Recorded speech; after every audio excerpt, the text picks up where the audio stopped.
What's going on, everybody? Welcome to Chosen Live number 63. That's right, 63. It's 11:55 GMT, 12th of July, 2022. And yeah, how are we all doing today? How is everybody? I hope you're all keeping well. And in this stream, well, I want to talk about Thor, Love and Thunder. And I'm just going to be giving my overall thoughts and my overall consensus on it without holding back. Now, I didn't want to jump on the bandwagon of hate that a lot of people seem to get on, where because it's Marvel, they'll just go and hate it because it's Marvel.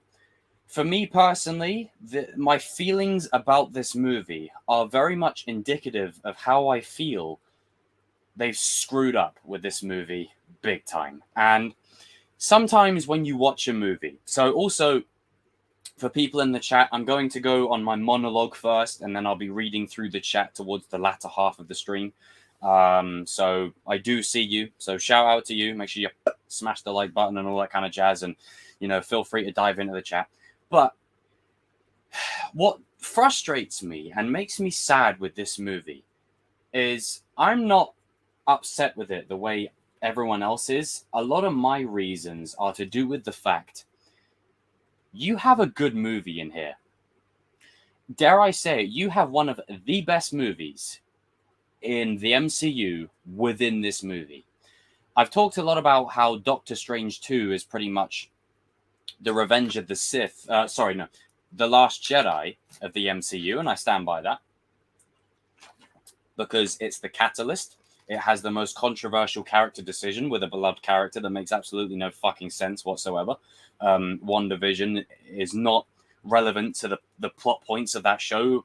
The show's not relevant to the movie at all. Like, it makes no sense. It doesn't feel like a natural progression. Like, you're telling me this and I don't believe you. It makes no sense.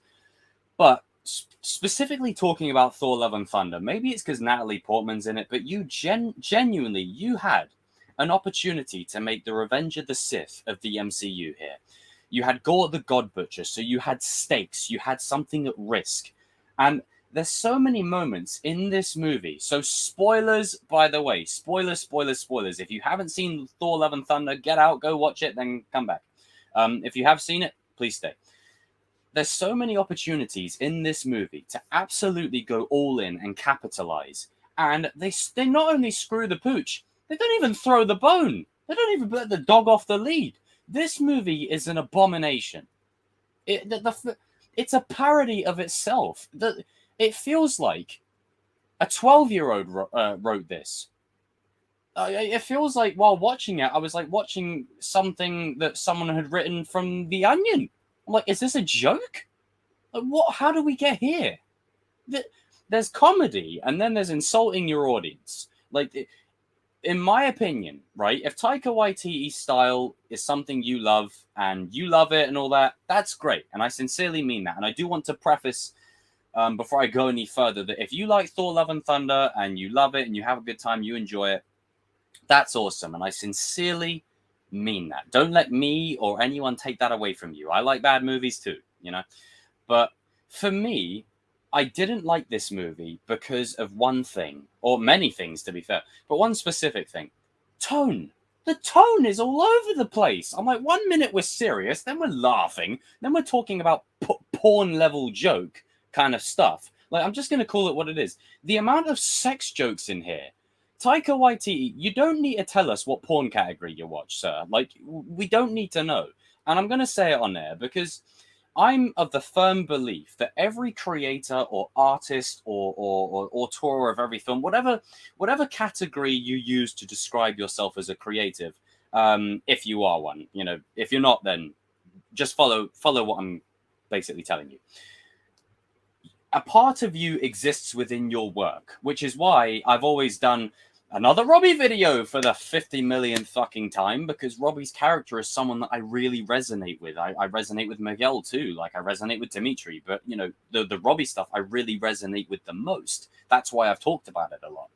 And that's what I mean. There's a part of you in everything you create. There's a part of you in everything you put out. So I don't know what Taika's obsession is with sex. I don't understand. Like, every 2 seconds there's a sex joke. I'm like, Taika, can you just make this a porn movie? Like, do we have to do all this like back and forth?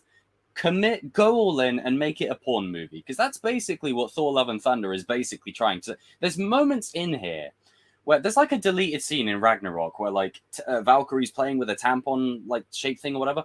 Like, that was the early signs. This movie pulls no punches. Like, it's literally go right in your boom, boom, boom, boom, boom, boom, boom. I'm like, whoa, slow down, ease up. Like, it's funny the first time. It's funny the second time. It's kind of funny the third time. By the fourth time, I'm like, whoa, Mr. Taika, sir, Mr. Waititi, sir, can you please slow it down just a tad? There's kids that watch these movies, for Christ's sake. Like, you, from the company that claims that it's all about, you know, the kids and whatever else, the amount of sex jokes in this movie, you think a 11-year-old's going to get that? A 12-year-old who has access to his computer, his or her computer, maybe.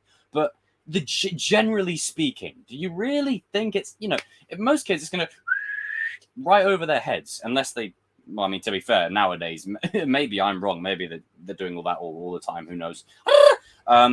But it feels like while watching this movie, I'm sat there watching a movie that's attempting to be a porn movie with Zack Snyder's cinematography.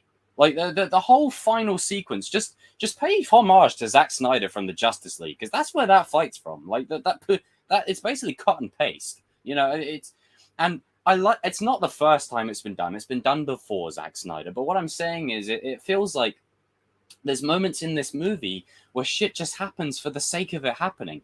And I'm like, why are we doing this? That there's better ways to do things. Now, Taika Waititi directed one of my favorite episodes of The Mandalorian, right? A great episode where the droid was protecting Grogu. Really loved that episode. Taika Waititi directed Jojo Rabbit. I really enjoyed that movie too. Like, there's so many good works that Taika Waititi has done. I look at Thor and I'm just like, what the fuck are you doing, sir? What is this? Like, why are we here? You know, and it's proof that you can just put out anything, but because it's got the Marvel logo attached to it, people will just eat it up. And I'm like, no. If this didn't have the Marvel logo attached to it, this would be given a hilariosity review by Chris Stuckman. Like, it's that level. And what really winds me up about it is I've talked a lot about how I didn't want Jane Foster to come in and Thor to get the boot. I didn't want that to happen. Thank Christ they didn't do that. I was like, oh, thank God. But they screwed over Jane in the process. I'm like, no. You had something great there. And there's a great message there about, you know, living for today. Tomorrow's never promised. You can do a lot with that. But the tone of the movie does not reflect the feeling of losing Jane. It felt like her death was a joke. I'm like, no, come on. Like, you could have made this so emotionally compelling. I've said it a million times. Winter Soldier is arguably one of the most emotional movies in the MCU. Dare I say it, more emotional than Civil War. I'll put it out there. Civil War, it's emotional, but it's an Avengers movie, more or less. In specifically Captain America, it's Captain America's standout movie. It's the movie that escalated him to another level. Iron Man, that was his first movie. His second and third, but his first movie, bang. This could have been Thor's breakout movie. The one, I mean, we've had him since the beginning, but his breakout movie where this movie really cements and solidifies Thor's character as one of the best. If this movie had the tone of the Dark World to it, this would be one of the best MCU movies. But it didn't. It had... you know what? It had literally the Suicide Squad vibes all over this. Like 2016 Suicide Squad, not James Gunn's good one. I'm talking the MTV special. Yeah, that one. Yeah, that's the one I'm talking about, where Killer Croc's basically a gangster from the hood. Wow, can't believe that was even a thing. Jesus Christ, you know, like, that's not Killer Croc. That's a separate thing. But my point is there's so many moments within this movie. I'm like, yes, you have something great here. Her cancer storyline is so emotionally moving, you know? And yes, in a way, it's a gender swap Thor. But as I've always said, gender swapping and tokenization, if you make the character stand on their own 2 feet, then in my opinion, it's fine. Miles Morales, as much as he's a tokenized Peter Parker, he can stand on his own 2 feet. Sam Wilson, as much as he's a tokenized Captain America, he can stand on his own 2 feet. Whereas with Mighty Jane in this movie, she stands on her own 2 feet. But I felt like you do a disservice to Jane by not allowing us to feel that emotion. Like when she dies, I shed a tear, but it was a tear of like, man, Chris Hemsworth is selling this performance, but with better dialogue. Imagine the dialogue where, Bucky and Steve are fighting in Winter Soldier, and he's like, "You're my mission." Bang, bang, bang, bang, bang. He's like, "I'm with you to the end of the line." Like that level, that would have made this movie an 8 out of 10 minimum. It would have boosted it up several notches. But it felt like it was just a stepping stone to get Hercules into the mix. And Zeus, what the fuck was that? Like, you've got Zeus basically being Angelina the ballerina. What the hell? What? Like, and then Korg's like dating this Dwayne Johnson joke hand. Like, yeah. Valkyrie doesn't find her queen, which is really weird. Lady Sif is brought back randomly out of nowhere, loses her arm, and then she's training Heimdall's son later on. And that's another thing. Heimdall's son being named Axel and all that kind of stuff and whatever. That was funny the first time, but then it started happening a bit too much. I was like, okay, this isn't funny anymore. People are laughing. I'm like, is this funny? Or am I just fucking mental? Because this ain't funny. This is weird. This is ridiculous. Like, you have Heimdall's son being brought in, same power set, same whatever. You had a chance to make that another emotional beat where, like, you know what? I'm honoring my father's legacy. I'm going to do what he always did. I'm going to keep an eye on you, and I'm going to watch over the realms. Missed opportunity again. Now, they can stand him on the edge of the thing, holding the sword and going, like that. But it doesn't mean that it's earned as much as it would have been if you gave it that emotional payoff. This movie feels like it's just a bunch of scenes thrown together. There's one scene in this that's absolutely spine-chilling, where Gore is talking to the kids, and I felt like I was watching It. Like, he's talking to the kids, and he snaps the thing in half. I'm like, yo. And what frustrates me on that is you had the potential to have one of the MCU's best villains. Christian Bale would have absolutely sold that performance, absolutely destroyed it. And the movie destroys his... I mean, apparently there's like 2 hours of footage on the floor or whatever. So we've got, another real cut situation again. It's like you throw all the footage on the floor that we want to keep of Gore. Like, Marvel, quality over quantity. I know you've got deadlines to meet, but instead of releasing 5 movies and 20 shows, how about you slow down? Take your time. Build up to it, Just because, and this is the thing, Phase 5 announcements are just round the corner. But whatever they announce, as I said, they could announce X-Men, they could announce whatever, and I'll still be hyped because I'm a fan. But there's always going to be a voice in the back of my head now that's going, "Oh, Jacob. Oh, Jesus, I hope they don't screw this up." There's always going to be a little voice going, "Oh, I hope they don't screw this up." Like, in the back of my head. Like, it's going to be playing in the back of my head now. Because you have had a whole phase of disappointment. A whole phase. Like... And people say I'm overselling it. No, generally, I'm not. The whole phase has been disappointing. Like, besides No Way Home, you take that out, everything is either mid, average at best, or acceptable. For the first time, right, as much as I enjoyed Moon Knight, I had to force myself to get through it. And it wasn't about the show necessarily. It's about how much we're getting... we're getting choked down our throats, right? With all this content, I'm like, whoa, slow it down. Like, we're literally sat there, okay? House of Mouse is coming over, grabbing us like this and going, forcing us to eat more and more and more. And I'm just like, whoa. It's like that scene in The Simpsons where Homer's in hell and he's just eating donut after donut after donut. Don't ask questions, buy products, don't ask even more questions, consume more products, whatever that quote was. And that's where we're at right now. And then you hear all this stuff coming out about the VFX artists who are getting overworked, to the point where their marriages are on the brink and shit like that. And, They're not getting any sleep. And VFX artists have always had this thing going on for years. This isn't a new thing. But Marvel is headline and center right now of that issue. Just because they've got 5 million shows to put out. And half the shows suck. Like, if it wasn't for Marvel's banner being on top of it, I would say, you know what? This show is asinine. It's poor. As I've said a million times before, two things that I wasn't really that hyped for this year. Top Gun Maverick and Stranger Things Season 4.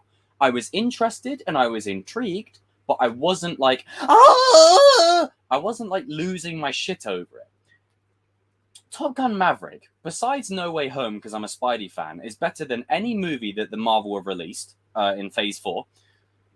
And Stranger Things Season 4 is better than every Marvel show that's been released. Every single one. And these were two shows that I wasn't even that hyped for. Now, you could say, oh, that's because your expectations. No, it's not even that. I have my issues with Stranger Things Season 4, with Eddie Munson's death, the way Max was kind of handled. But those are good problems to have. The problems I have with this phase is Icarus dying when we know he's gonna be fine. Bringing in the Illuminati just to get them smoked. Having Scarlet Witch just go around killing people just for the sake of doing it. Nerfing Doctor Strange in his own movie because all of his power comes from the ring. Wrong. Even though he's fighting Thanos in Infinity War. No sense. Then you've got what is it? All this other stuff going with She-Hulk, which looks like another comedic porn movie with a green woman. Like it's with gamma radiation everywhere. Like it feels like at the moment we're not being taken seriously as fans because the bar is right here for people where they just eat everything up. Now, it's not like the MCU's never had its problems. Phase 1 and 2 has some of the most generic villains in the... Like, Phase 3 has the best villains, in my opinion. Like, you got Killmonger in there, Thanos, Zemo. But Phase 1 and 2, very, very generic villains, very one-note. But aside from that, the movies were tonally consistent, and they weren't bait and switching you every 5 seconds, and they weren't cheapening death. Every project that's come out thus far, MCU, has cheapened death a million times. Like, now when a character dies, they're in the multiverse. So now that Jane's dead, right, I've already seen this argument, we can pluck her out the multiverse. Can we stop doing... Look, it's not... Right, here's what's going to happen. On the Earth, where Wanda has her kids and whatever else, I think that Wanda, on that Earth, her father is Eric Lensher, Magneto, okay? The Incursion will merge 616 and 838. It's going to merge both of those Earths together. And yeah, we'll get a multiversal secret war and all that kind of stuff, and it'll be great. But this phase, it doesn't even feel like we're really setting anything up. It just feels like we're just doing a bunch of stuff just for the sake of it. I would have rather just had a massive hiatus. Take your time and then come back when you're ready, But the problem is maybe they feel like they've ridden such a high that they have to keep pumping out content. Otherwise, people are going to tune out. It's like Marvel, Disney, Star Wars. My message to all of you. We're going to be there, okay? You all fly under Mickey Mouse's colors, okay? You hadn't released anything Marvel for like a year since Endgame to WandaVision. Everyone showed up. Why? Because you're Disney. No one's going anywhere. You run the planet. Like, in terms of entertainment, you could make a case for Paramount. You could make a case for Universal. You could make a case for Warner Brothers. But by and large, Disney run the show. If you want to be completely objective, they're top dog. You got to give credit where credit's due. And I don't want to sound like I'm just ragging on shit for the sake of it. But I think we're at a point now with Marvel where it's just about, let's just say, okay, this character's being introduced. This character's being introduced. Like, I've seen rumors, I don't know if it's confirmed, but there's an Agatha show apparently in the works. Shang-Chi's sister, apparently Korg's rumored to get a show. I'm like, what the fuck are we doing? Oversaturation. It's so unnecessary. Not every character needs a show or movie. There are reasons why some characters are literally supporting characters or tertiary characters. They're not meant to be anything more than what they are. But because we're in the age of fan service now, in a sense, they'll give us fan service to the point where it gives us just a little bit of what we love, just to screw us over. It's like, as I said with Kenobi, we got all the best shit in the final 3 episodes. I'm like, where was it for the rest of the show? You know, because it's not about, hey, let's tell a great story here. It's about, hey, remember, hey, you remember, and it does it in such a way where it feels like you're being talked down to, you know, in my opinion, you know, and I think the way this movie plays out, I love the opening. The opening was great. I really loved that. I was like, oh, okay, maybe Taika will do a good balance here. Boy, was I wrong. Boy, was I wrong. And I don't care if there's 2 hours of footage on the floor. The cut that's in the cinema right now is the real cut. It's the real cut. It doesn't matter if pressure was applied to cut it down or whatever. This is the real cut. The real cut. Because I don't want there to be a precedent of you release a bad movie, people don't like it, and you go, that's not the real cut, we've got the original over here.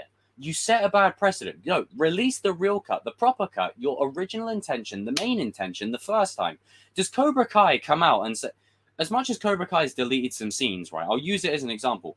Does it come out after season 4 with people saying, Cobra Kai season 4, you know, it's a bit weak in my opinion. Did they come out and say, oh, that's not the real cut of the season? No. Even if people are iffy on it, I would rather be iffy on it than, oh, there's another cut of it.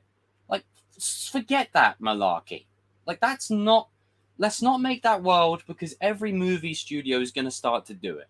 And I've got to be honest, aside from No Way Home, DC has carried this year. Peacemaker, breath of fresh air, a lot of fun. The Batman, whoa. And Zack Snyder's Justice League. Then you got the Suicide Squad. Like, DC have been carrying the superhero flagship. And if Black Adam slaps, like, Marvel, don't get cocky. I'm just putting it out there. Don't get cocky. You may have Doctor Doom in the comics. You may have the X-Men still to bring in, the Fantastic Four. But take a page out of your own book. Gods can fall, as per this movie. So don't think that you're invincible, you know? And I think Marvel's at a moment where they're getting a bit cocky, you know? They could just put out whatever, and they'll think they'll be fine, you know? Because DC, it's cool to hate DC. It's the fun, cool, hip and groove thing to rag on DC incessantly. Hell, that's what me and the guys have been doing for damn near a year, and I've been doing it for fuck knows how many years now, about how they need to get their shit together. And lo and behold, they still have a ways to go in terms of getting rid of certain actors. Ezra. Someone needs to give that dude an ass whooping. Fucking prick. But essentially, they are starting to get their shit together. They're starting to get a plan, a formula, and they're working it out. You know, they're figuring it out as they go. It's a bit messy, but at least they're putting in the effort. Marvel, on the other hand, you know, I'm getting passionate. It's also really hot here in the UK at the minute. And also, for those always wondering why I'm always in tank tops, this room gets really hot. But also, back to my point, DC have an opportunity here to strike. They have a moment here where they can capitalize on this and take over. And not forgetting Joker. If Joker 2 slaps, let me set the scene for you here, right? Exclude the Flash movie, all right? Exclude that. That's just no, actually, no, include it. Include it, because I got to be fair. All right, include the Flash movie and that malarkey, all right? Say we get through that. If Black Adam slaps, if Blue Beetle slaps, if Joker 2 slaps, if Aquaman 2 slaps, and now that, you know, Amber Heard is out, hopefully get her ass out of there. Johnny Depp, Pirates of the Caribbean 6, make it happen, Disney. Apologize. If all that happens, right, all of that happens, and if the Batman 2 slaps, how about this? They announce Henry Cavill is coming back to do Man of Steel 2. Marvel's buried. Because at that point, not for long, Marvel is Marvel, they'll come back. But that is a statement. And I have a feeling Henry Cavill might have a part to play in Black Adam. Now, I'm not talking a Shazam standing in the Offset cameo. I'm being dead serious. I think he might genuinely have a role. Even if it's only for 2 seconds. You might see Henry... And if you see Henry Cavill back as a proper cameo, then please believe it. David Zaslav is going to announce a Man of Steel 2. They've already discarded the Arrowverse. They've got that shit show out of here. Get rid of that shit. The fact that was put out for as long as it was, be done with it. Be gone. I want DC to be taken seriously, and CW shows, they're just awful. They're just terrible. It's EastEnders with superpowers. Just get it out of here. Bye. And I used to really enjoy them, but, you know, Jesus Christ, did the apple fall from the tree or what? But essentially, now we've got that out of the way. Superman and Lois has now also been given this thing of, it's not even part of the Arrowverse anymore. It's its own thing.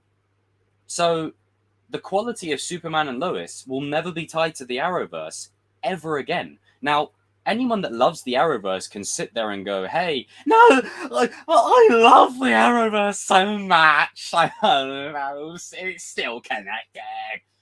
Not anymore.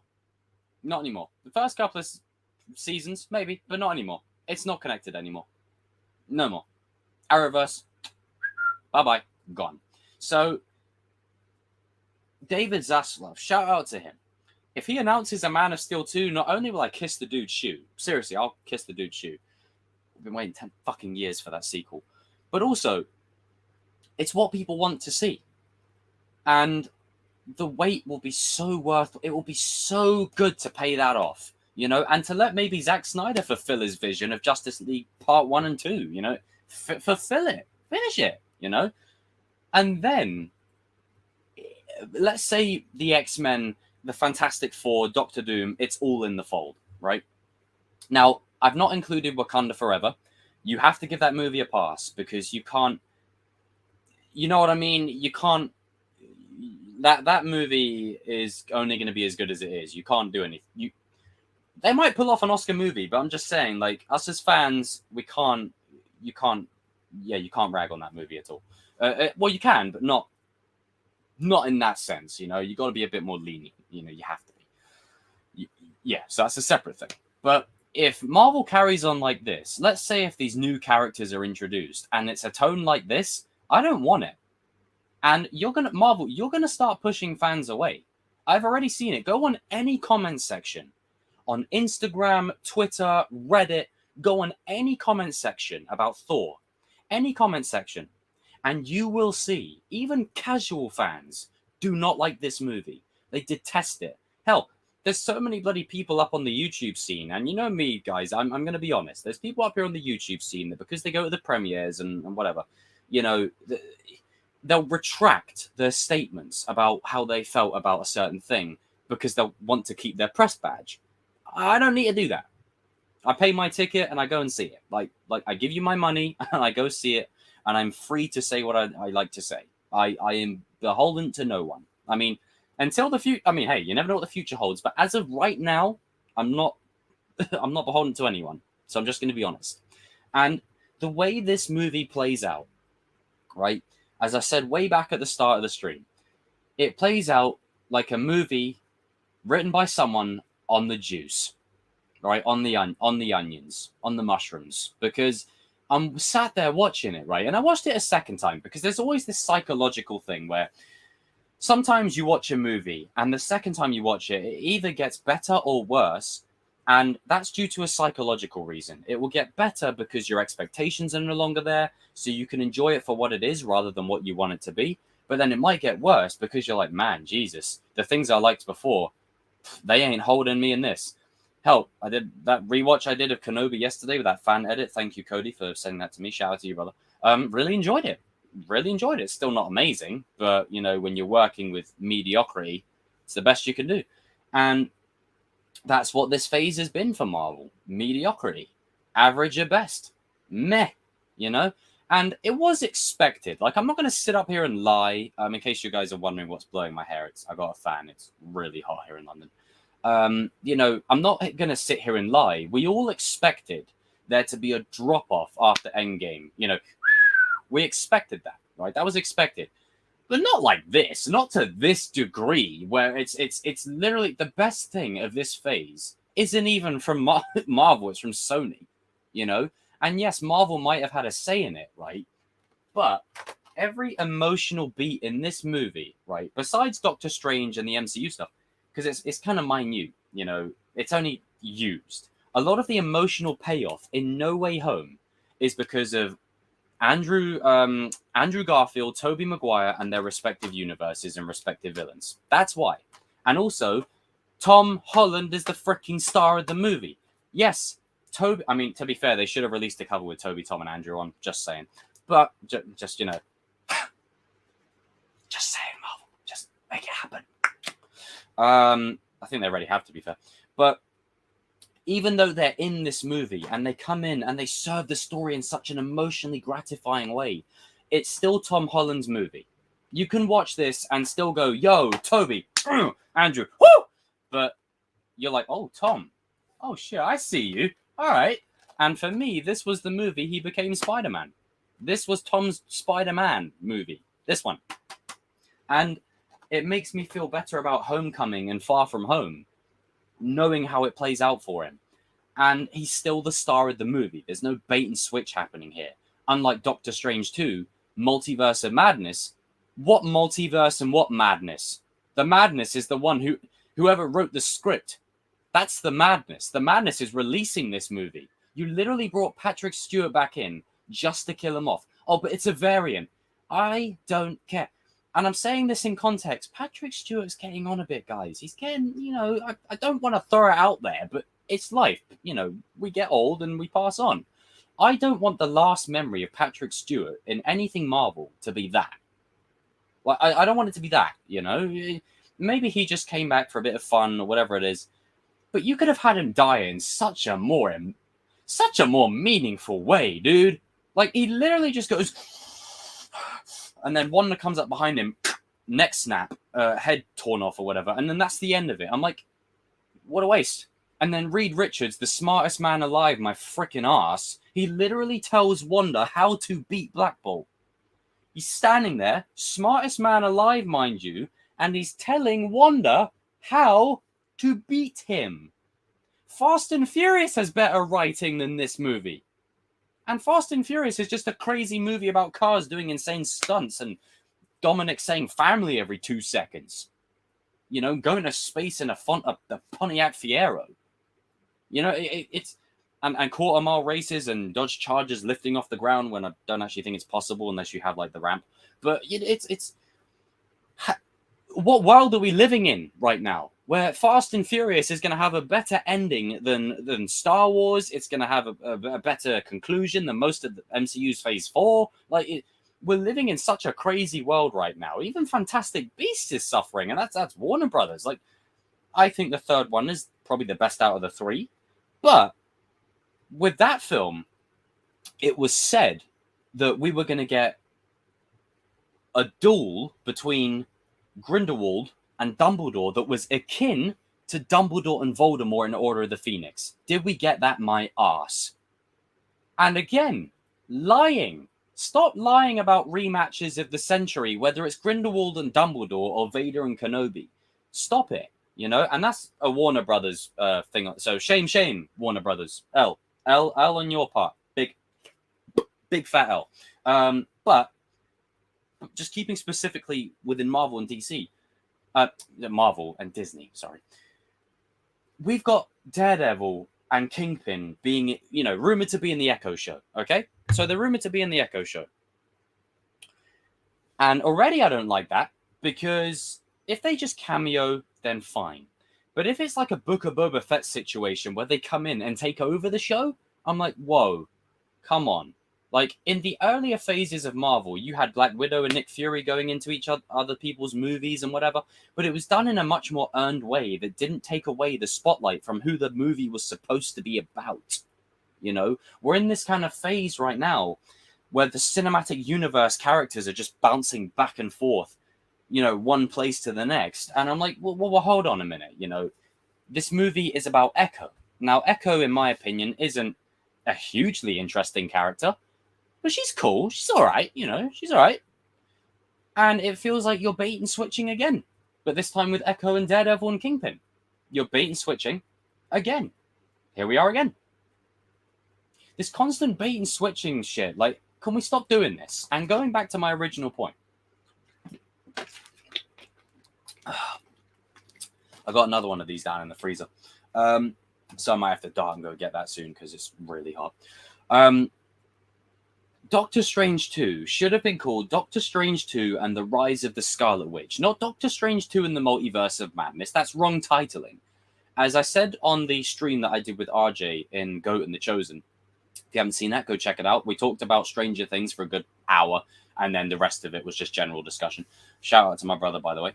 I said in that stream that Transformers The Last Night, regardless of what you think of the movie, the title reflects something within the movie. This doesn't reflect the title of the movie at all. Now, Thor Love and Thunder, that reflects the title of the movie. So they get a point for that one. But the movie, in and of itself, I've kind of gone off on a bit of a tangent for about 10 minutes, but it's all connected. And I'm different from other YouTube people. I like to have a breadth of knowledge of different mediums and different, movies or shows that I can bounce back on and give examples. Because I don't just say, oh, it sucks. It's still nothing done. It sucks. It sucks. It's shit. It's fucking shit. Like, I'm offering suggestions as to how I would make it better personally and how I would change things. And as I've said from day one, not from day one, from my previous stream, Thor Love and Thunder had the potential to be, and shout out to the 23 people watching, I see you. And remember, I'll get to the chat after I finish my jibber jabbering. Thor Love and Thunder had the potential to be the Revenge of the Sith of the MCU. Maybe it's because Natalie Portman's in it, but you know what I'm trying to say. It had that potential. You had Gore the God Butcher. You had a theme of love within the story. You had, the story of Jane and her living life to the fullest, not dying in a... I relate Jane's story to Tommy from Cobra Kai. Like, he didn't want to die in a bed. He wanted to go and live life to the fullest. And I think they could have done a lot with that. But no. They decided against it. And they tried to give it an emotional payoff, but there was so many jokes flying left and right. I'm like, this isn't enjoyable. This is not enjoyable whatsoever. I'm like, I'm not feeling this emotion like I should. This feels wrong. Tonally, it feels wrong. Like, dare I say it, Thor Love and Thunder makes Ragnarok look like a masterpiece, because at least Ragnarok has some level of tone serious moments. Thor Love and Thunder, there's not a serious moment in this movie besides Gore threatening the kids.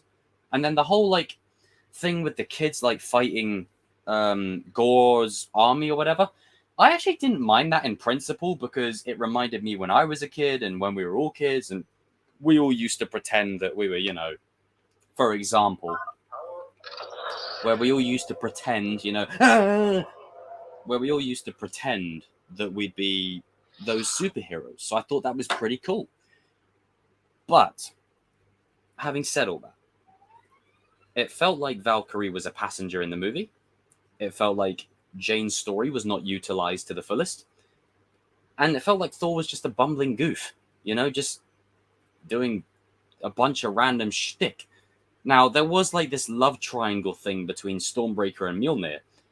And it was funny at first, when he's trying to call Mjolnir and then Stormbreaker comes over and he's like, hey, and it was funny at first.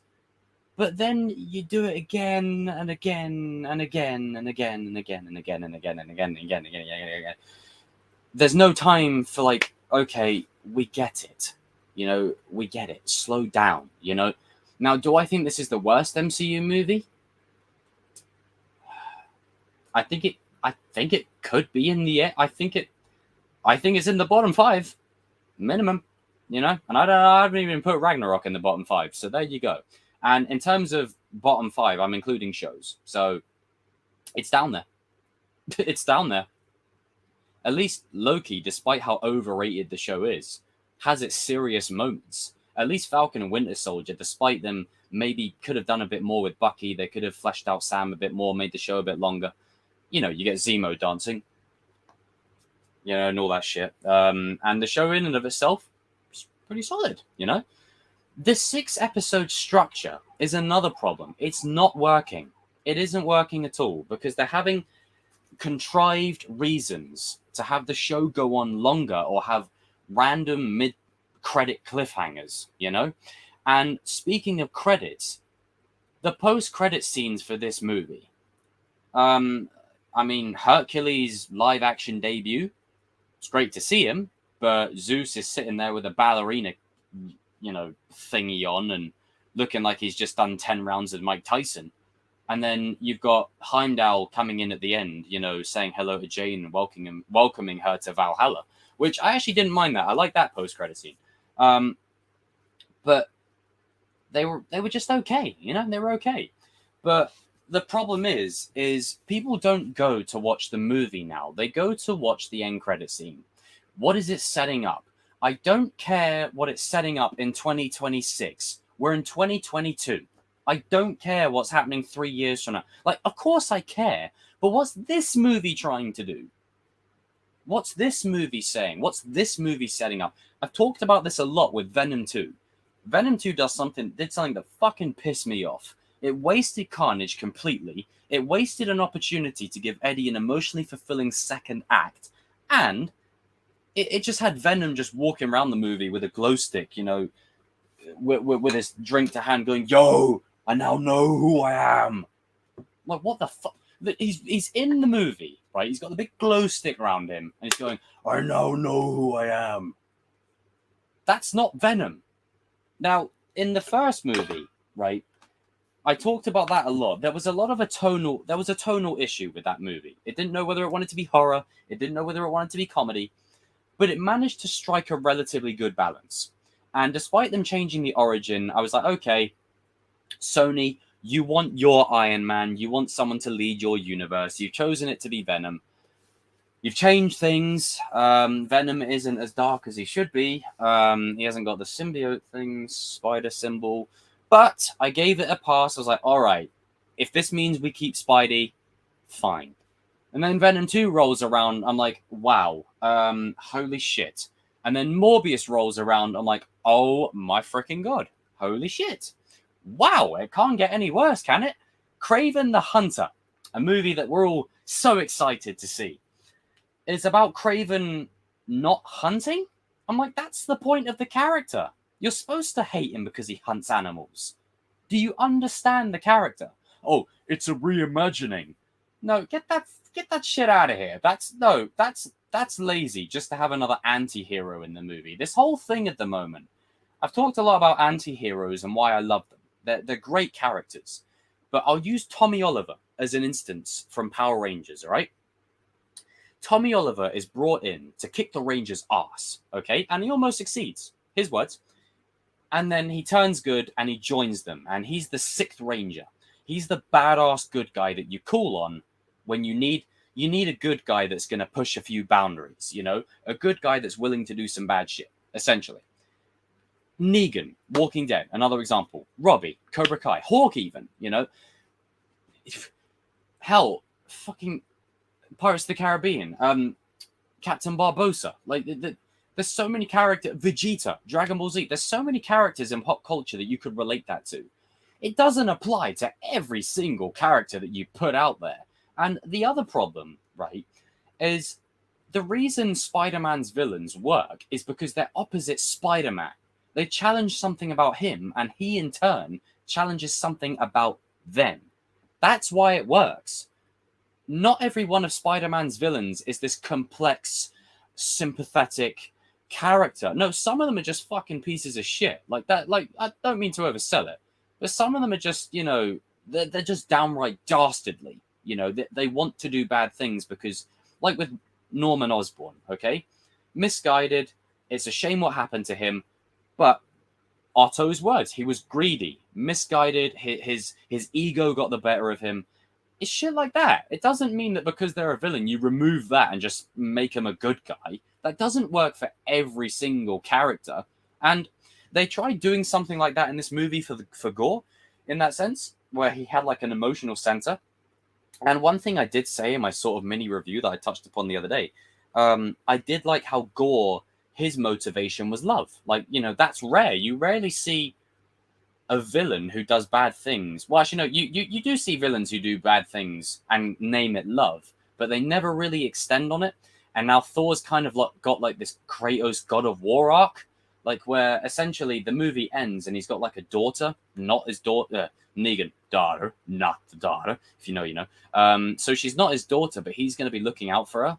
And it reminds me of Kratos and God of War. You know, it literally reminds me of that. Last of Us Part 1, not Part 2, Part 1. You know, it's that kind of thing where Thor has found a new way to love, you know, and his love continues, you know, with all of his heartfelt talk with Jane about how, you know, their love was, and I'll say this about the movie, that it made their love a bit more, you know, believable. I'll say that.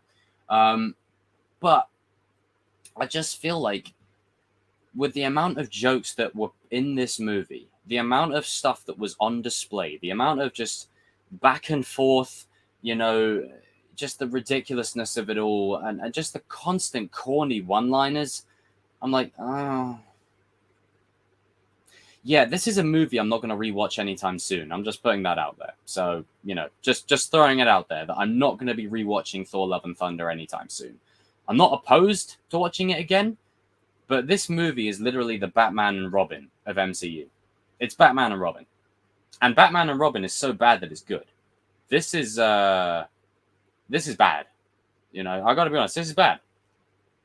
But I'm going to pull up, right, a tweet that I saw today that perfectly describes how I feel about, you know, just about the whole situation, okay? So this is from someone on Twitter, okay? And I'm going to read out the whole tweet, okay? I need to go get my other bottle in a sec. Okay, so the tweet reads, I know when people say shit like this, the response is always, you gotta see more movies. LOL. And I know everyone is sick of MCU complaining, so I'll be brief. Thor, Love and Thunder, right? And also that's another thing. It's not Thor. Just throwing it out there.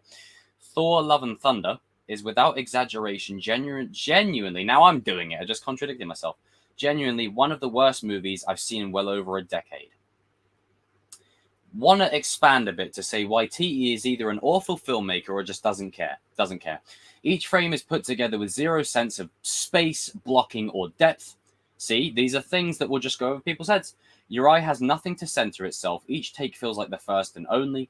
The entire film feels like the last day of a senior year where everyone is going through the motions. Tessa Thompson looks like she'd rather be anywhere else. As I said earlier on, it looked like Tessa didn't really care. Scenes are strung together simply because they have to be. Every joke has the stink of please laugh desperation that runs rampant through the whole movie. It's one of the worst for me because of all the movies I've seen that cost so fucking much.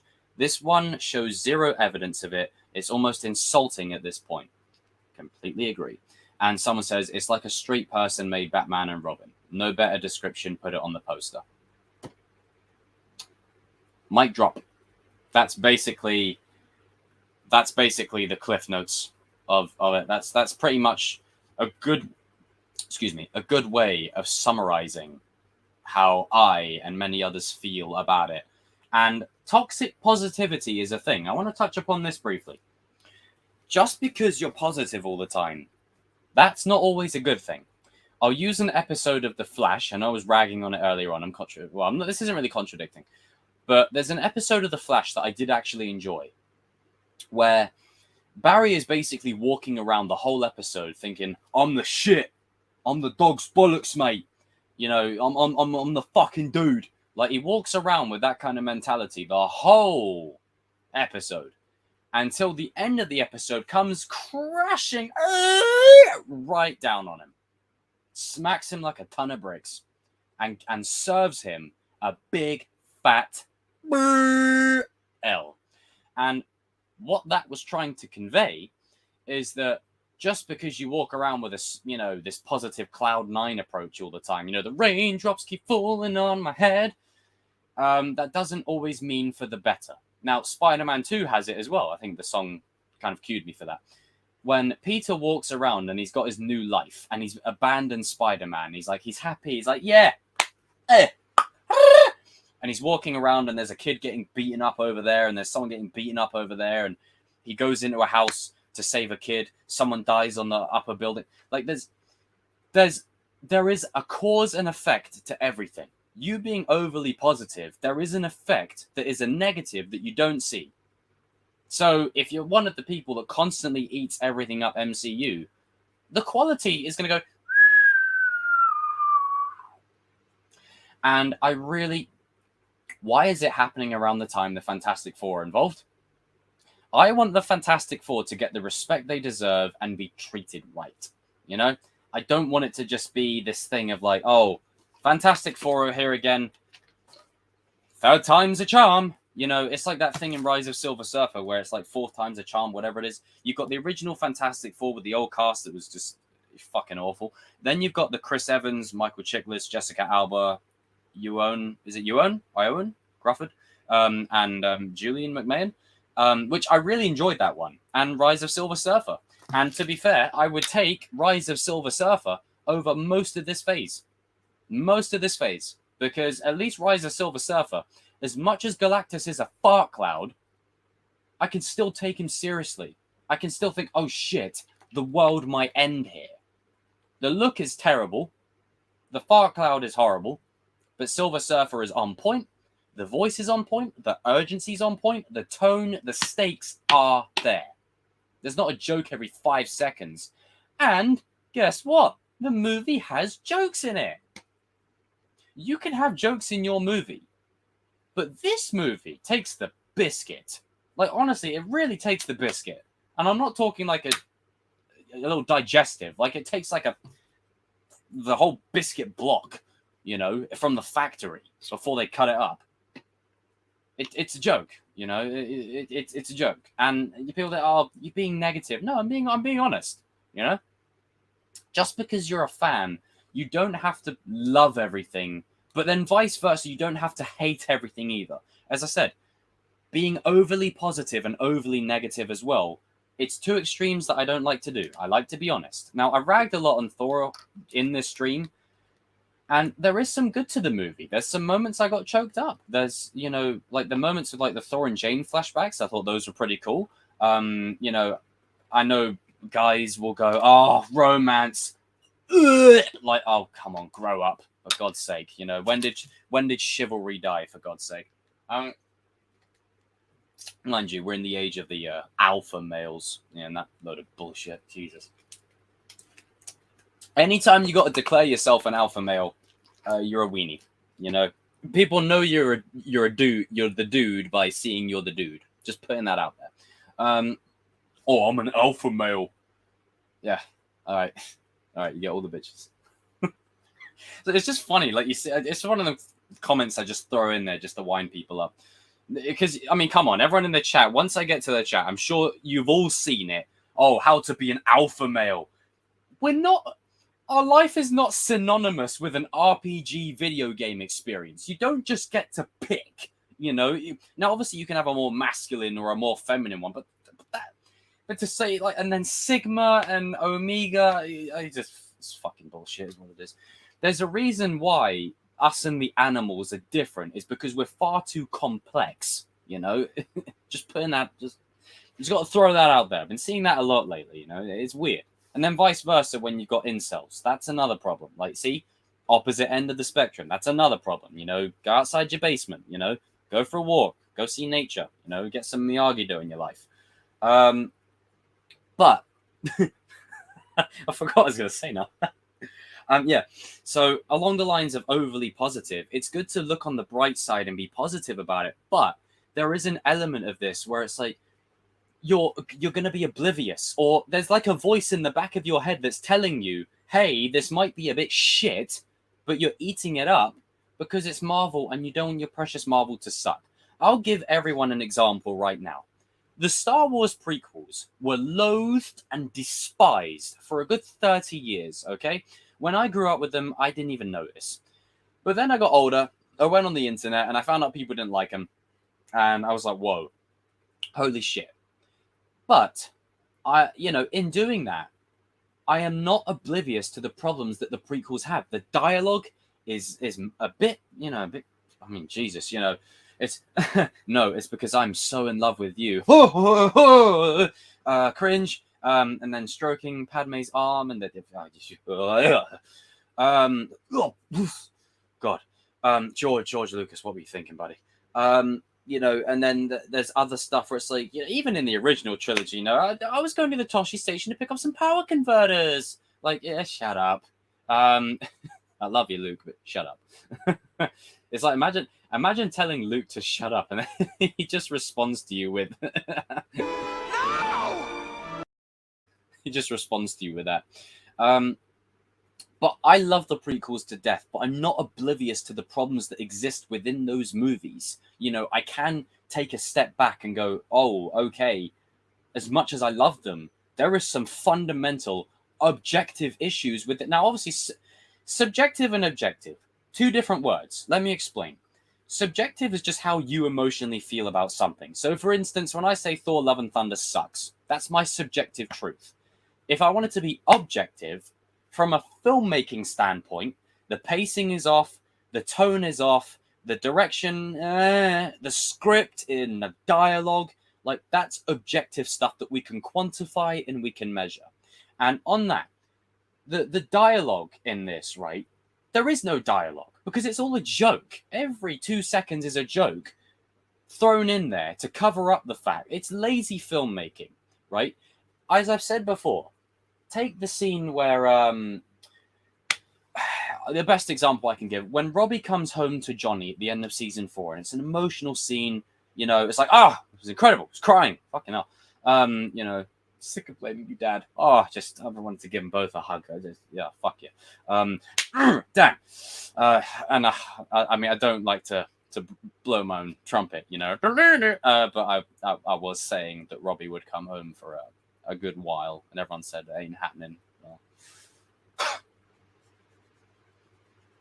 I just had to flex that. But it would be like if Taika Waititi wrote and directed that scene. What would happen is in the moment where Robbie says, "I'm sick of blaming you, Dad," he just goes, "Fuck you, Dad." He's like, "Fuck you too, son." Like that's what Taika Waititi would have done.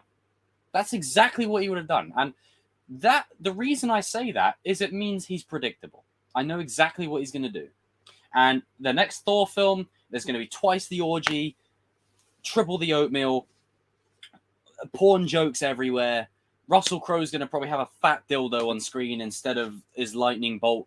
We're at a point now where Thor is in Ragnarok. You can say that he was treated as a bit of a joke, but he was still badass in the movie, at least. A bit of a bumbling goof, but he was still a badass. And in this movie, he's still pretty badass. But the tone surrounding the movie, it just doesn't mesh. And dare I say, like, the scene of Frigga dying in Thor the Dark World is more emotional than Jane's death in this movie. When we've had Jane for longer. Like, now, length isn't quantifying of, how much we are invested in the character. But it's Natalie Portman. Like, come on. I mean, Rene Russo, I know. But, it's... Come on. We've seen Padme die before. Like, for Christ's sake. But, yeah, man. With this movie, I don't know what the hell they were smoking when they let this get out the editing room. Like, I don't understand how anyone can sit there, edit this together and go, you know what? That's fucking perfect. That's great. Yes. And then bloody, Arnold comes out from the door. He's like, we need to release it on the Blu-ray now. Put it on the Ultra HD. He's just in the background screaming. And you got bloody Elmo going, "I'm Elmo!" Just running down the hallway doing some bullshit. Like you got Pikachu, coming through the window going, "Pikachu!" And then shooting the bloody the light is lightning onto the keyboard, so it just charges it up like a broadband advert. It's weird. It's weird. And again, if people genuinely like Thor: Love and Thunder, don't let me take it away from you. But I did not. And I'm going to be honest, I'm not going to mold my opinions and views to fit what people themselves feel. I'm here to tell you what I think and let the chips fall where they may. And if you don't agree with me, that's awesome. That's okay. And if you agree with me, that's cool too. It's discussion, that's important. The days of old where you would go into a comic book shop or a bookstore or a nerd place, you would have a conversation with the clerk or the staff member about, this new issue, man, it sucks ass, bro. Or you get the, yo, man, this DVD, dude. Oh man, it's the bomb, dude. And then the guy's like, hey, did you actually watch that movie not baked, or were you baked to the gills? Oh yeah, man, I was so baked, but it was so good. It was like I was feeling the moment, man, every moment. So I can't help it, but yeah, And now we're at the hour mark. I'm just going to go and grab my replacement drink. I will be right back. Let me just put on my saber there for your entertainment. There you go. Stay. Hang on, let me just change colors quickly. Hang on, I'm going to turn the volume up on this.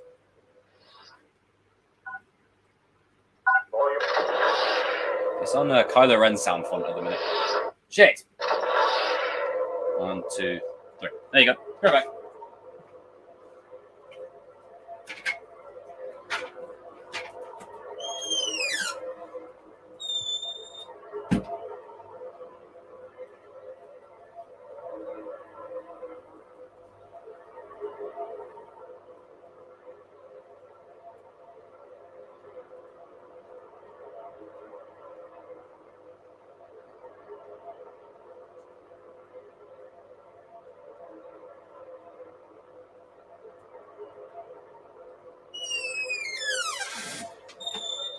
Come with me and you'll see a lightsaber of many different colors and some sound fonts and oh Jesus, that is loud. Let me turn that off. Woo! All right, okay. All right, I'm back. Okay, got my replenish drink. Look at that. Look how cold that is. Let me just test it. Yo, it's like a bloody icicle. Woo! That's some good shit. But yeah, I'm just extremely mixed on this movie, and I'm gonna stop my monologuing now because I'm at the hour mark. English. I'm at the hour mark. I'm gonna get to the chat because I have 140 comments to catch up on. So, fucking hell. I love you guys. Right, this should be fun. Okay. All right, I need to scroll all the way up. All right, so we got Terry Silver. That's probably you, CVO. Young Cobra.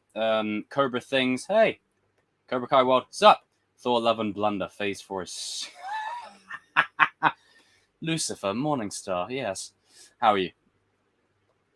I was thinking the movie's going to suck anyway, to be honest. Your feelings were well warranted. And by the way, people, I will be catching up on the whole chat. So... that's what I do in my chosen lives, I like to give back to the community. I will read every single comment. And I'll highlight ones up here that I feel are worthy. It doesn't mean I can't see it. Thor, Love and Thunder was so fun. It's so good seeing the return of Darcy and the Guardians of the Galaxy. A lot of surprises was epic, and the goats were hilarious, and it was sad when Jane died. Well, I mean, it was great to see Darcy again, and I did like the Guardians of the Galaxy stuff. That was well done. But when they left and everything onwards from that, but Fez, I do agree with some of your points here. Soundtrack was the best soundtrack I don't know about that. The soundtrack was good, but it felt like, how many times do we have to play the Guns N' Roses over and over? Do we have to play Guns N' Roses every 2 seconds? They literally had 5 songs, I think, 5 or 6 songs of Guns N' Roses. It was just one big advert for Guns N' Roses. Good God. I would say it, but I have a clip. Hello there. Right. Oh God, I just got to get rid of that. All right. Okay. Too comedic. If it had been much more serious tone, it was yes. I know Jane was the highlight of this film. Jane was the absolute star of this film for me. Jane's character was my favorite in this film, the whole film. Valkyrie was just there. Valkyrie wasn't doing anything. It didn't feel like she was a king. She was just there looking like a banker from Nationwide. It just or Barclays. Like, it didn't look like she was actually being a king. She was just there, Jim Jams, you know, doing some weird stuff. And there's like this weird promo image of her like licking her blade and stuff. I'm like, wow. Jesus, this movie was not for kids. But yes, exactly. Oh yeah, we need to keep it PG because of the children. So you show kids getting massacred in Kenobi, and then you have sex jokes every 5 seconds.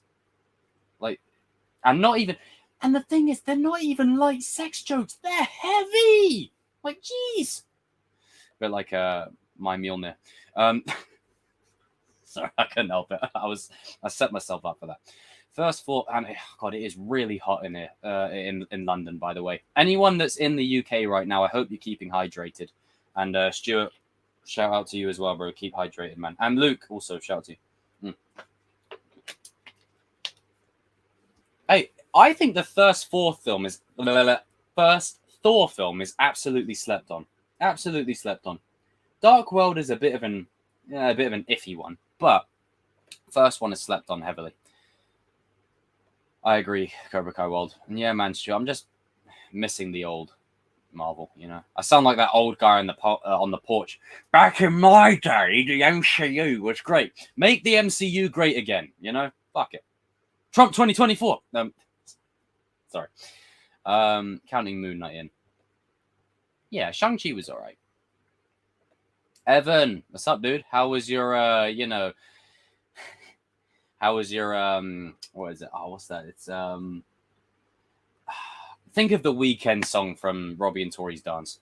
Hey, Albie. Michael Giacchino and did great with the score. The emotional cues are beautiful. Wasn't a great movie, but it was fine. Yeah, it's just fine. You know, that's it. The score is good. It's just fine. But Michael Giacchino, he's fucking good. I like the third act a lot. Didn't care for the epilogue since it felt shoved in. Agree. Also wish the moment on the boat between Thor and Jane wasn't interrupted by Korg and Valkyrie. Yeah, I know. They leave them alone, bro. Like, that scene was doing so well. Shit. Can't sleep either, dude. Thank God I didn't watch this. I'd rather watch Batman and Robin before this garbage. And at least Batman and Robin's so shit that you can actually have a good time. This is just like, this tried to be really serious. Yeah. I mean, again, like, if people like it, then that's great. But, watch out for She-Hulk. Oh, God. Jesus. The whole trailer looks like an advert for a porno. Not what to do. Nope. Taika and Tessa are essentially calling out the bad CGI in the film, the sheer arrogance. You see, why are we living in this territorial world right now where it's us versus them versus us?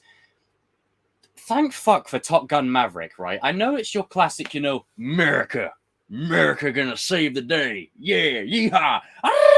Yo, patriotism. You know, I know it's got that vibe to it, but it's just a feel-good movie. Hell, Russell Brand did a video on Top Gun Maverick saying how good it is because it is that good. Look at the villains in Top Gun Maverick. Do they give them a name? No. Do they say where they're from? No. They're just there. You're just engrossed in the feel-good aspects of the movie. Thank fuck for Top Gun Maverick. I'm doing a Chosen Live on that soon because I tell you what, that's one of the best films I've ever seen. Absolutely love it. Thank God for that film. And I'm sorry, them sitting there calling out the bad CGI. Look, I know that us as fans, especially like with She-Hulk, you know, people can be nitpicky. The CGI there is terrible. The CGI, like, I get it. There are some people out there that have nothing better to do than just say the CGI sucks. Like, you know. But the thing is, Taika and Tessa, please appreciate VFX artists, please, especially when you work for the company that's overworking them, because it's all about the actors, you know? And I want to train to be a professional full-time actor, but, like, there's so many moving pieces that go into a project. It's not just the actors, it's everything. It's the cast, the crew, the production team, the guys rigging the sets, the lighting teams, you know, the stage managers, the PAs, the runners, the assistants, the bloody best boy grip, for Christ's sake. There's so many key pieces that go, because it's not the bloody actor or the star of the show, you know? See, yeah, live in freezers, people. Live in freezer. Thanos ice cream shop. Thor hates Thanos. Exactly. I don't like that because Thor hates Thanos.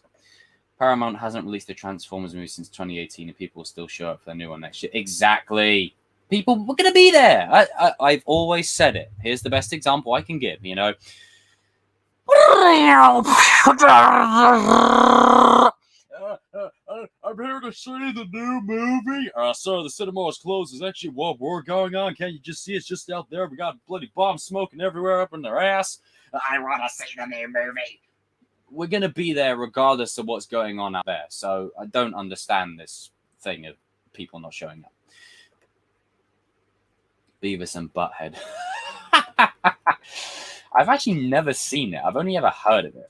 Beavis and Butthead. Oh shit, it's a comedy for 8 seasons. Oh, it's got David Spade in it. Shit, I might have to give that a watch. Is this movie better than Doctor Strange 2? No, hell no. Like Doctor Strange 2, right? Okay. Doctor Strange 2. As much as I have my issues with the movie, as much as I fundamentally disagree on a subjective level, objectively speaking, it's a good movie. The pacing's good, the writing is good, the direction is good, the horror elements are good, the soundtrack is dope, the feeling of the movie is good. It's just not for me, you know? But it is better than this by a mile. Exactly. Season 4 was the weakest for me, but man, it was still slapping, you know? Man of Steel 2 is long overdue. Yes, OMG, that'd be a hell of a comeback. You're damn right. EastEnders with superpowers. Do do do do do do do. Throw your shield. Do do do do do. Mjolnir, come back to me. Do do do do do do do do. I will get the gauntlet. I gotta make that a thing. The EastEnders theme tune with superpowers. God, do you forgive me? Yes, damn it, you're fine. I forgive you. Top commenter, Thor 4 sucks. It sucks, bro. Yeah.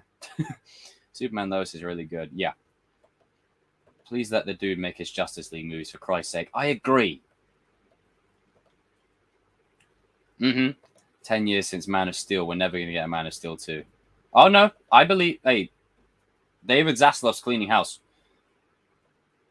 Taika Waititi should be replaced. He'll ruin Thor. I mean, at this point, we just know what to expect. We know what to expect now. They undermine all the seriousness with endless humor. You can't take anything seriously. Ronald Sedera said it best.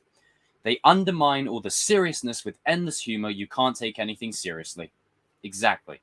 Well said. And welcome, Ronald. It's the first time I think I've seen you. Welcome. Actually throwing everything all to see will stick. Exactly. Oh, yeah. I'm not even a huge Star Trek fan like that, but I heard they disrespected Picard badly. No Way Home and Black Widow are not part of Phase 4. Hawkeye's the only story was good, and they cancel it. His only story that was good, they cancel it. Wait, what do you mean, King? What do you... I'm sorry. Give me a sec.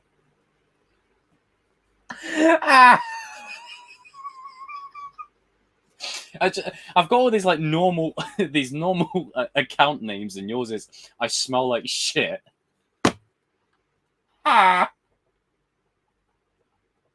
You saw a big doo-doo this time.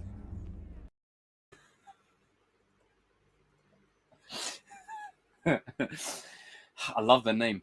What are your thoughts on American Psycho? I haven't watched it in a hot minute, but really solid. Bale's fucking amazing in that. Hawkeye is so underrated, but yeah, Hawkeye's good. Yeah, The Last Night is just hot tier. I'll take Thor: The Dark World over Love and Thunder. I'm with you on that one. Nah, Dermot, that's not even the problem. Dermot, I wanna dispel this right now. This whole identity politics and feminism thing, whatever, that's not the reason this movie dropped. That's not the reason this movie sucked. The reason the movie sucked was because of the writing. It's not because of the Politics and political agendas are in every movie you've ever watched. You just don't notice it. They've been there since the dawn of time. Oh, but it shouldn't be done in an overt way. Yeah, I know, but they've been there since the dawn of time. Whether you want to admit it or not, they've always been there. But my point is that this isn't the MCU because Thor's still here. Jane was killed. So that debunks that, you know. I was initially worried about that. They've debunked that, you know. It's not even about the politics or whatever. It's the writing. The writing is the problem. Sony turning villains. So yeah, like that. Because I don't want to get a reputation that I'm part of the group that's like, fuck women, this. Like, don't do that, malarkey. We don't do that here. Why? Like, honestly, for Christ's sake, you know, kings and queens. Why is Sony turning Spider-Man villains into anti-heroes? Because it's just the cool thing now. Because they can't create a meaningful story, so they take a villain and they throw an anti-hero story on it. The Sunday we'll talk villains being grey. I'll say that. Yes, because I got a lot to say. Oh, I got a lot to say on that. I'll take Thor the Dark World over. Yeah, I agree. I'll take it over it. Hell, Thor the Dark World isn't looking so bad now, is it, people? There's one scene that I fucking love in that movie. After Frigga dies, right? Spoilers. Frigga dies, right? When Loki finds out that Frigga dies, he turns around. You hear nothing. You hear him. You look at it. All you see is him go, "Arr!" And then like the chairs and stuff fly across the room, and you feel how he feels that his mum's dead instantly. Like shit like that. It's missing. What's up, goat? Yeah, I don't disagree. Like tell that how they treated Godspeed in Flash. Oh God, Jesus! Don't mention that, please. This movie is terrible and it sucks. I'm not going to go see the movie. Yeah, I mean, I still say watch it, but just wait for it to come out on Disney+. Saboteur Flash was better. Yeah. Jurassic World Dominion again. Damn, Jesus. Koto Kimono says I liked it. Well, all the power to you. Again, if you like it, then that's great, but I don't. All these Marvel YouTubers are part of the problem as well, and they praise everything Marvel. Exactly. Everything Marvel, you know, is just given a massive pass. The All Valley. What's up, dude? How are you keeping? The only projects I enjoyed this phase was Shang-Chi and No Way Home. Okay, fair. Shang-Chi's pretty decent. No Way Home carries this phase. The prequels are perfect. No, dude, they really aren't. Like, I love them, but they're not perfect movies. Let's not oversell it. Spider-Man is a full part-time employee, lol, no benefits. I love phase 1 to 3 from Marvel, but now I'm burnt out. Exactly. It's too much. Like, put it this way. People have lives, right? I like watching movies and shows and shit, but that's a lot of hours on your ass watching a screen. That's one road to depression. Like, for Christ's sake, when you're sat, plonked on your ass, just watching a screen all day, you're going to get depressed. It's going to happen. Like, seriously, scientific studies have shown it. You know, it's fast track to depression, and I'm not even joking. Like, it's a real thing. You know, it's like got things to do, bills due. You know, money, got to make it. Too much content, I know. Oh, Ragnarok was better than this. Does have no, yeah. This is Ragnarok on steroids. I piggyback from a pizza dough freezer. The hell? The goats were annoying and lovely. Yeah, at first they were funny, but then afterwards I was like, can you get that? Can you stop? And they wasted Christian Bale. That's something I forgot to mention earlier on. Thank you, RJ, for bringing that up. They wasted Christian Bale. How in the hell did you waste Christian Bale? How? That one scene of him scaring the kids while he kills the Thing, if he was like that the whole movie, he would be Thor's villain. As I've said before, Captain America had Winter Soldier, right? Iron Man, his movies were kind of... Basically, Gore would have been Thor's Winter Soldier, is what I'm trying to say. It's because Taika doesn't care, bro.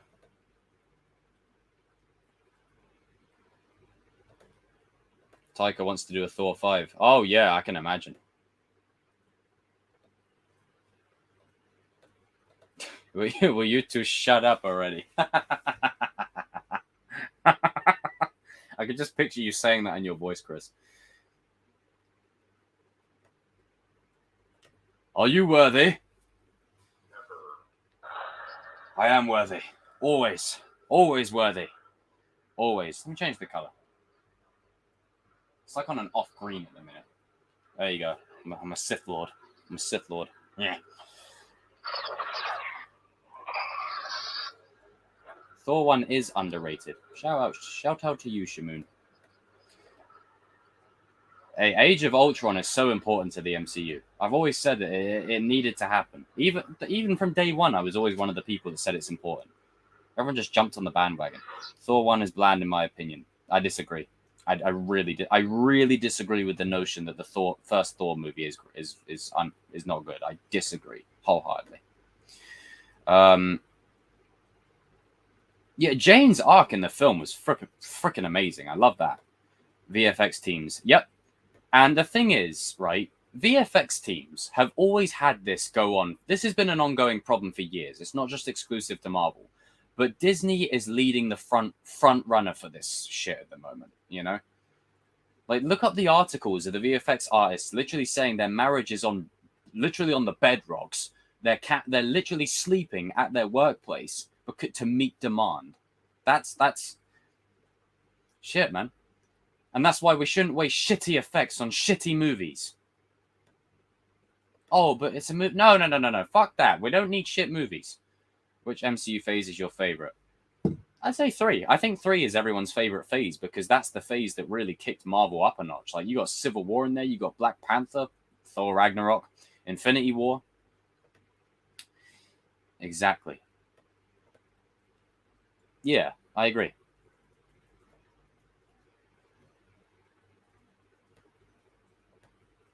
Oh, God, Jesus. Hey, Cody, what's up, brother? Commander Cody. Marvel's gone in the toilet. Damn right, Marvel's in the bin at the moment, for Christ's sake. Yeah, Doctor Strange 2 is a good movie. I just don't really like it. It's a good movie, though. I just, for me, it's not. I don't like it. Who should say is the top 5 strongest Avengers? I'd say Thor, Doctor Strange, Captain Marvel, Scarlet Witch, and Hulk. I'm going to take Hulk out of that equation already because they don't know what the fuck to do with him. But Thor, Doctor Strange, Captain Marvel, Scarlet Witch. And I'd say Icarus is pretty OP. Like he's just a shit version of Homelander, but Scottish. Got my Scottish representation in there, and I'm Scottish, so I can say that. In terms of comic books, yeah, that 5 really solid. But in terms of the MCU, I'm a bit 50-50 on some of them. Phil Mitchell is worthy. Oi! Yeah, yes, he is. It's not entirely true. Granted, the moments you can't take seriously on every act. No, it's every second. It's every second. Like, literally every second is a joke. Marvel humor is not bad. It's just they do it every second. Yep. Army Men Life, what's up? The boys actually take shots at how bad this movie is, you know, goes right over people's heads. Exactly. I know the difference between trash and woke. Ghostbusters 2016 is woke trash. That's woke trash right there. This isn't woke trash. It's just the writing sucks. Homelander's writing better than all of Marvel characters minus. Yep. And I still need to catch up, so no spoilers in the chat, please. I'm only on season 2. The movie wasn't worthy, yeah. Exactly. Writing's so important. Ugh. God. I mean, if they're all written like Jane, then hell yeah. How would you rank the MCU TV series? Miss Marvel is the first Marvel project I haven't watched, and I have no intention to watch it. It's just not for me. Now, someone could say, oh, it's not for you. I'm a Marvel fan. So by definition, it's for me. Just putting that out there. But if I had to rank them, excluding Miss Marvel. I'm sure it's pretty good. And shout out to the actress, because I like the actress a lot, because she's calling out Marvel and a lot of the tomfoolery that they're doing. So shout out to her. I'm going to say Falcon and Winter Soldier is the best. Just the finale, bit iffy. I know people have a problem with like the race tone in it, but guys, it's Captain America. It's Captain America. Of course it's going to have that in it. It's a black man picking up the American flag. Look, duh. You know, you may not have a problem with it, but people will. That's the point of the show. Yeah.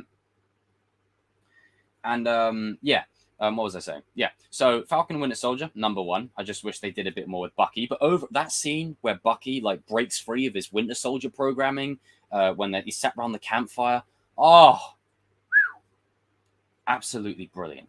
But Falcon and Winter Soldier, Hawkeye for Jeremy Renner, because he fucking nailed his performance in that. Moon Knight, WandaVision, Loki. WandaVision's finale is great. Moon Knight as a whole is better. But Loki, man, that's... Never watching that ever again. I'll set it before I'll say it again. Marvel equals missionary position of pop culture.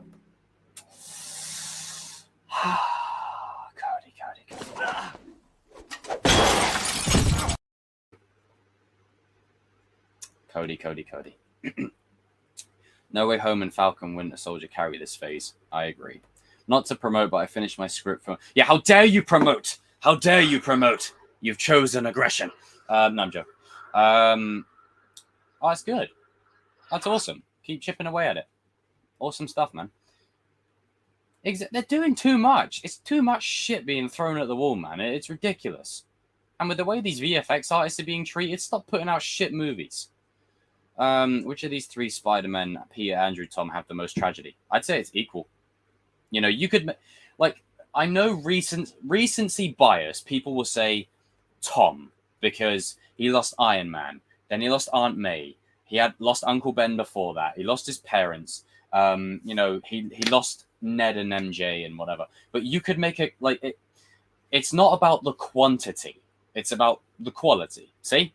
I can throw a nice little phrase in there. I'd say equally they've lost just as much. I'd say it's all equally tragic. That's why this works so... I love this freaking movie. God, I swear to... It's a movie I can always... There you go. Whenever I go out of focus... There we go. It's a movie I can always rewatch. Always. And never get bored.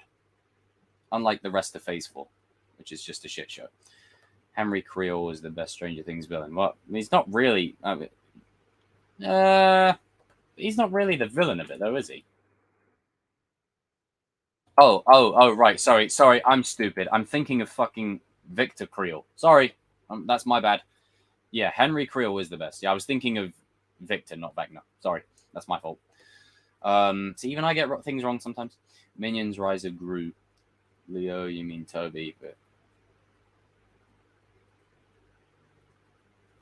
Talking to Leo through to me. I like this so much more than Ragnarok. Ragnarok did nothing for me outside of that Thor's power-up. I mean, to be fair, Koto, Ragnarok doesn't do much for me either. Eternals was really good. Average. Commercial for deodorant. It was promoting Thor, and Thor was holding up the deodorant and saying, "I'm worthy." Jesus. Yeah, Age of Ultron is the weakest Avenger movie, but it's the most important. Korg was just there to make bloody Korg meal. Thor 1 is the best movie out of 4. Why? Because Thor was Thor. Exactly. The first Thor movie slept on, man. Yeah, Icarus is basically MCU Superman, more or less. And he's not dead. Not every second is a joke. No, this is one of them times, Koto, where nuance is applied. I don't mean literally every second, but it's literally like every 20 seconds. You know, the minute you have an emotionally satisfying moment, there's a joke thrown in there. You know, he's talking to Jane, and he's telling her how he feels, and he's saying, "Oh, yes, you are the best worst of me." It's like, God. At this point, Aang, always. Yeah, Captain America is the most propaganda you're going to get, exactly. There's barely any moments I can take seriously in that bloody movie, man. Yeah, they do. They overhate it because they miss the point. Like, I have to put this out there, ladies and gentlemen, for those that say Captain America's not political. Let me just shock you for a second. It's a blonde-haired, blue-eyed, white dude fighting Nazis. That's a political statement in and of itself. That's political. Oh, but it's not political. No, it's political. It's taking the Aryan wet dream and going, fuck you, to the Nazi dream. That's basically what it is. Just putting it out there. And yeah, I really enjoyed that show. Like, Christ, that's if there was anything aside from No Way Home that I would revisit in this phase, Falcon and Winter Soldier. And plus, Louisiana Hero gave me a new workout song for my playlist. So, you know. What if is, I don't count. What if is its own thing. Demon Slayer. I mean, I've really been getting into Dragon Ball Z again. Miss Marvel finale. Yeah. Too much stuff, yeah. No Way Home and Disney Plus. Well, they got to work out their stuff. Hawkeye is extremely underrated. Moon Knight's pretty solid.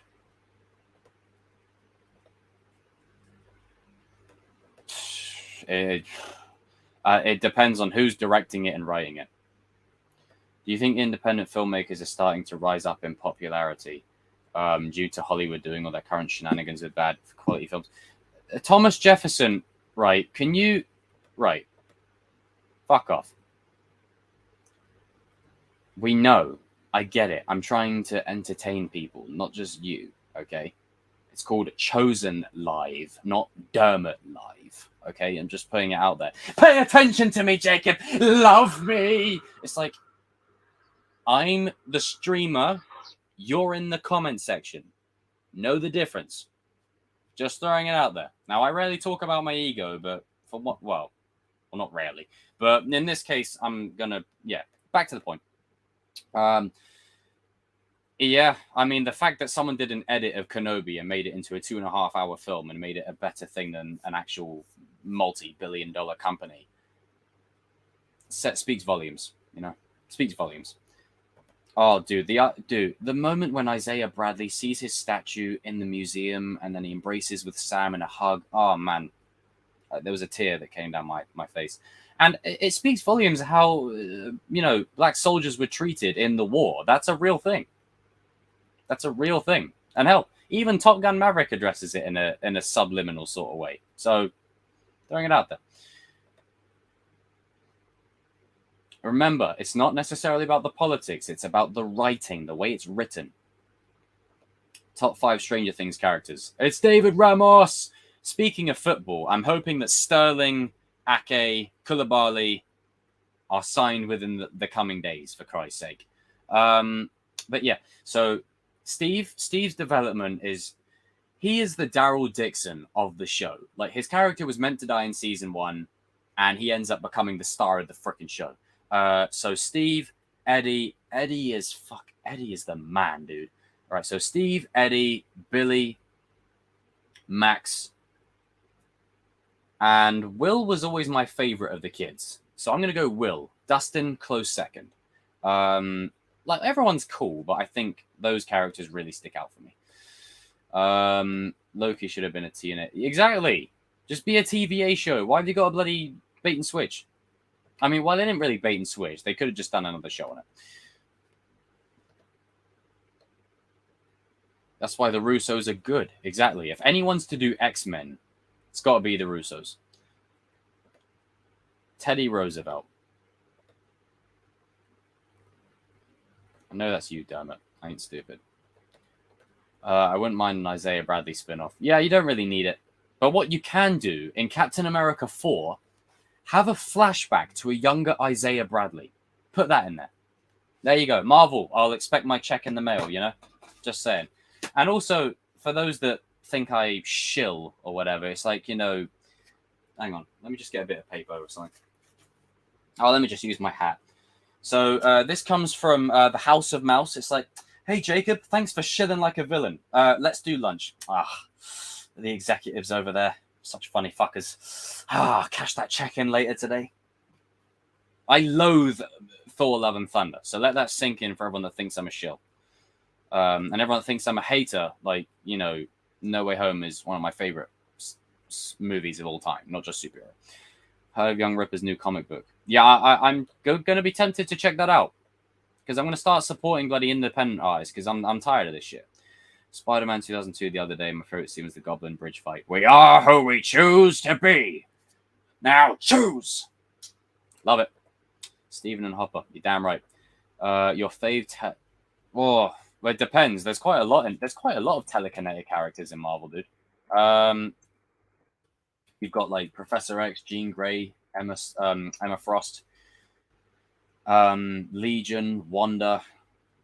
I think. Let me just do a quick double check. I think Franklin's one, isn't he? Right, okay, so all right, so of the ones I've got here, Jesus Christ, that's way too many. All right, so I'm just gonna go off the ones I know. Jean Grey, Professor X, Wanda, Franklin, Legion. Not exclusively in that order. I think it's some of the best. Emma Frost as well. She's really good. Will and Mike screen time for season 4. Yeah, they'll probably get a lot to do next season, though. Also, shouldn't Loki be in Valhalla? That's a good point. Because the Loki in the TV show is in a branched timeline. That is a very good point. Very good point. Another problem. But the multiverse. Yeah, here we go. Yeah, when Eddie dies. Oh, broke my heart. I like the Russo brothers because they can give you an emotional ride. And they have comedy, but they also know how to tone it down. They know how to not rail you with, jokes every 5 seconds. They let you feel the story. It's like when in Civil War, when War Machine gets shot down, the tension of that scene and the little details. As soon as Tony realizes that Rhodey's falling, he goes straight down. And as soon as Sam realizes, he goes straight down as well because he knows exactly what it's like. They're both trying to fly to get to him. The score's building to the crescendo. Smack on the ground. Bang. At the moment, with the way things are in the MCU, it would have been like, hey, so you had a bad day. You got shot down by Vision. You fell into the ground just to turn it. Like, you know what I'm saying? Like, that's where we're at. Yeah, me and RJ talked about this, but they should have committed. I know, dude, Peter in that movie cannot catch a break. Like, that's why Spider-Man 2 is, in my opinion, one of the best superhero movies of all time. Because it beats him down. I like Mother and Father of Dustin, in a way. We'll get another Avengers movie soon. Who knows? Maybe. When I think of Robbie Keane, I think of Anakin Skywalker and Prince Zuko. Prince Zuko, I've heard that comparison a lot. Let me Google him. I know of him. I just don't know a lot. Oh, you mean Avatar? Fuck's sake! It's been a hot minute since I watched Avatar. I haven't watched it since I was a kid. It's good, but Robbie did have the Zuko scar in season 3. Outside of Marvel, like Andrew Detmer, Kerry White, 11. Oh, outside of Marvel. Like, Chris, I'll be here all day, bro. That also contradicts the TVA. But if Eddie is still alive, Steve will die. Well, not necessarily, but you never know. Hearing rumors of Loki being in Doctor Strange 2, I was kind of expecting him to appear. I expected the movie to be longer. Yeah, did fuck all with that, didn't they? It's another thing they didn't do. To be honest, if we get another Avengers movie, I'll have low expectations. I mean, at the moment, bro, my expectations are so low. If I put them any lower, then I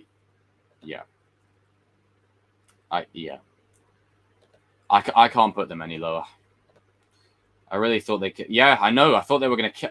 I was like, oof. Now, I know someone will say, but should they have killed Rhodey there? No, because that's not what the movie was trying to convey.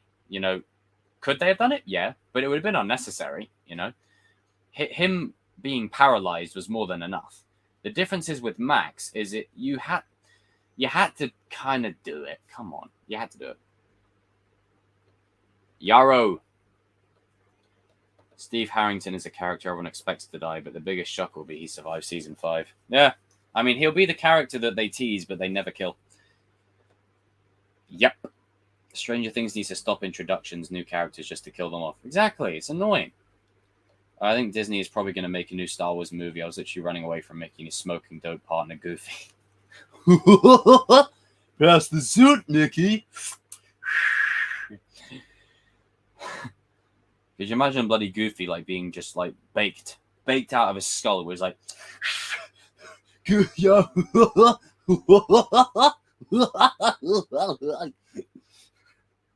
just breaks into Lucasfilm. He starts picking up a lightsaber. He's like, I'm the Sith Lord now, Mickey. Yeah. Max is great. I'm glad that Max got some shine. I think somebody could have died in Civil War. Yeah. If they followed the comic book route, then someone definitely would have got the job. Endgame was good, but had some issues. Yeah, it's all right. Nancy had a Sarah Connor moment. Imagine Donald Duck on the good stuff.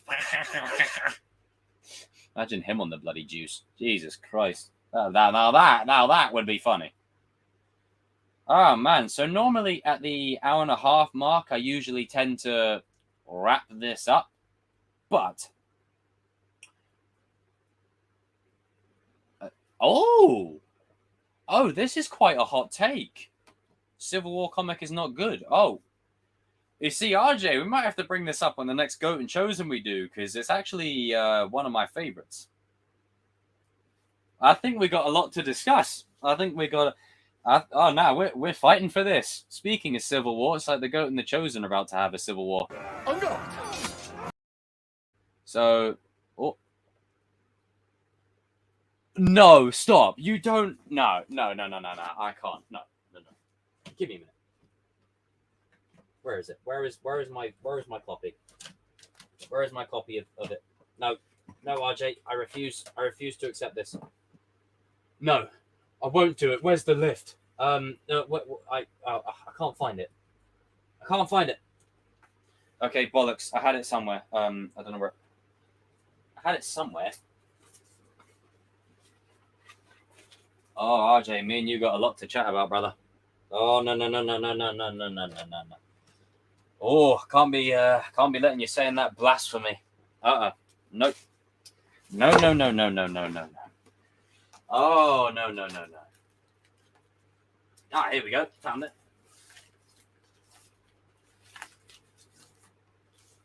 You mean this one, right?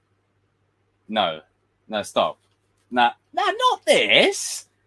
Not this. I mean, look, if we're talking about the movie in and of itself, the movie is one of Marvel's best ever movies, hands down. But this is one of the best Marvel comics. Like, this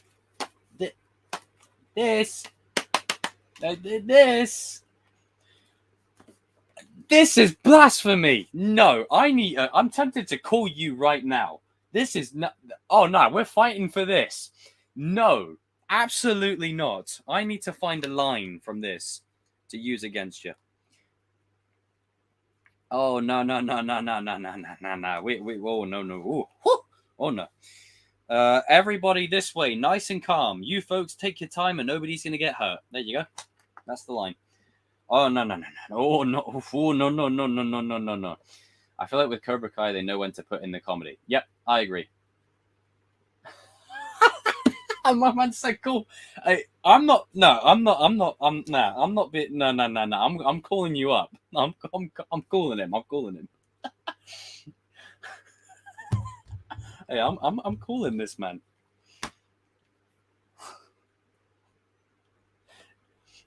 Hold on a minute.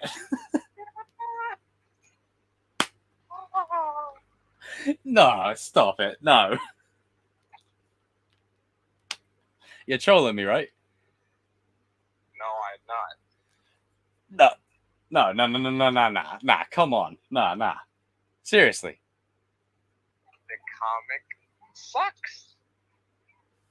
Are you saying this just to be edgy, or is this like a serious, like, are you being dead serious? This is serious. I absolutely hate the comic book. No, stop. I will not stop. I will continue. I require some context immediately, sir. Alright, let me tell you why I dislike it. For one, the way Cap dies is just horrible. He just gets shot. Don't like that. And then it ruins one of the best characters in Marvel, Spider-Man. It ruins him. How? If they have him reveal his identity to the world, I'm sorry, but that is. But that's the price of the Civil War. That's the point. Like that's. I don't agree. Oh, we got a Civil War. Oh, this is King says Civil War comic book and movie slaps. Law, you just wrong. What did he just say? He said the movie and the comic slaps. I agree. No, the comic is terrible. No. Oh, RJ, I do not agree with this one little bit, sir. I just like it when they have. Oh, it's so annoying. Hey, this is oh shit. Revealed his identity, right? And then no, I'm sorry. It just I don't like it. I don't like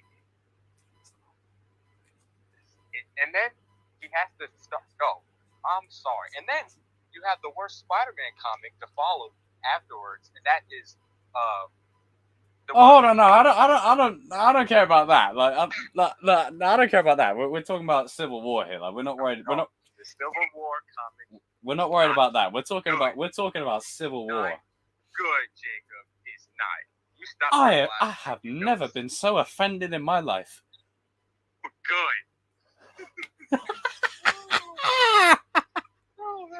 No, you know what? Darius agrees with your will. Darius doesn't like it either. Oh, hey, Adam, what's up? Yeah. Oh, I got to chat to both of you. Oh, this ain't right. Oh, no. Not good.